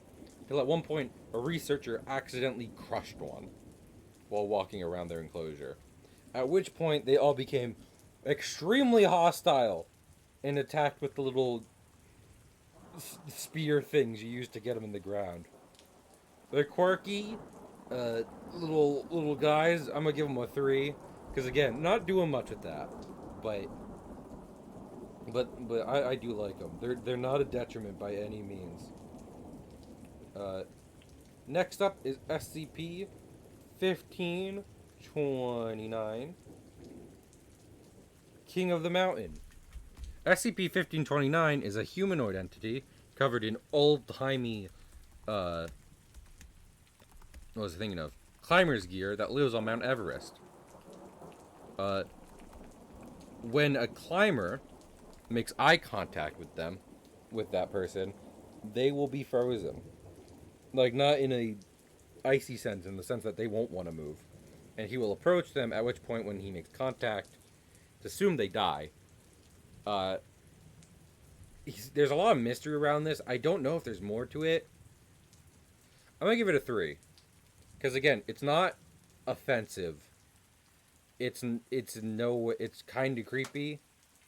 It's an interesting concept, but I'll be damned if I think there's more to it, or if it by itself is kind of enough for me. So, you know what? No. I kind of want to give this one a 2. Because there's a better Everest SCP. So he's not King of the Mountain. Not in my eyes. And now, I'm going to end the stream with SCP-1545. Larry the Loving Llama. SCP-1545 is safe, and it is a llama costume designed for 2 people to wear. Upon being inhabited by 2 people, they will perceive themselves as Larry the Loving Llama. So the person up front will speak as Larry. The person in the back will just act as a back pair of legs. They will not get out because they do think they are a llama, so you have to pull them out yourselves. But other than that, Larry's a pretty chill guy. The only dark part about this is that one of the back legs were dead. Like, the person who was the back legs were dead in one of the tests. And the person up front who was speaking as Larry just said that his legs were sleeping. So, That's wild. I'm gonna give Larry a 4 because I love Larry. And you know what? I think that's good. I think we've done enough. I think that's a good Narrativo seminar. I hope everyone's enjoyed the SCP summaries and ratings. Hope you had some fun. I definitely enjoyed doing my little seminar again. I'm probably gonna do this another one much sooner than before, given how long it took me to get to this one. And yeah, like I said, I appreciate y'all coming out, learning some stuff about the SCP universe.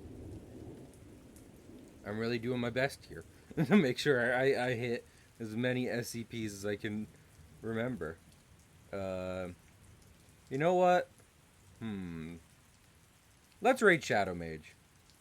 Because, like, I there's not really anyone else live I want to raid currently. Let me just click on his page real quick before, we head out. Yeah, thanks again. We will be back Thursday. Is Thursday what I think it is? I believe it is. Give me a second. Yes, Thursday, we finally start. Oh, wait, no. Is that tomorrow? No. Yeah. Okay, Thursday, we start Sekiro. No gimmicks. For real. Monday, I start Sekiro. That's gonna be a whole thing. I need to figure out how to 100% that, quote unquote. But anyway, yeah. I appreciate y'all being here. I'll see you later. Bye.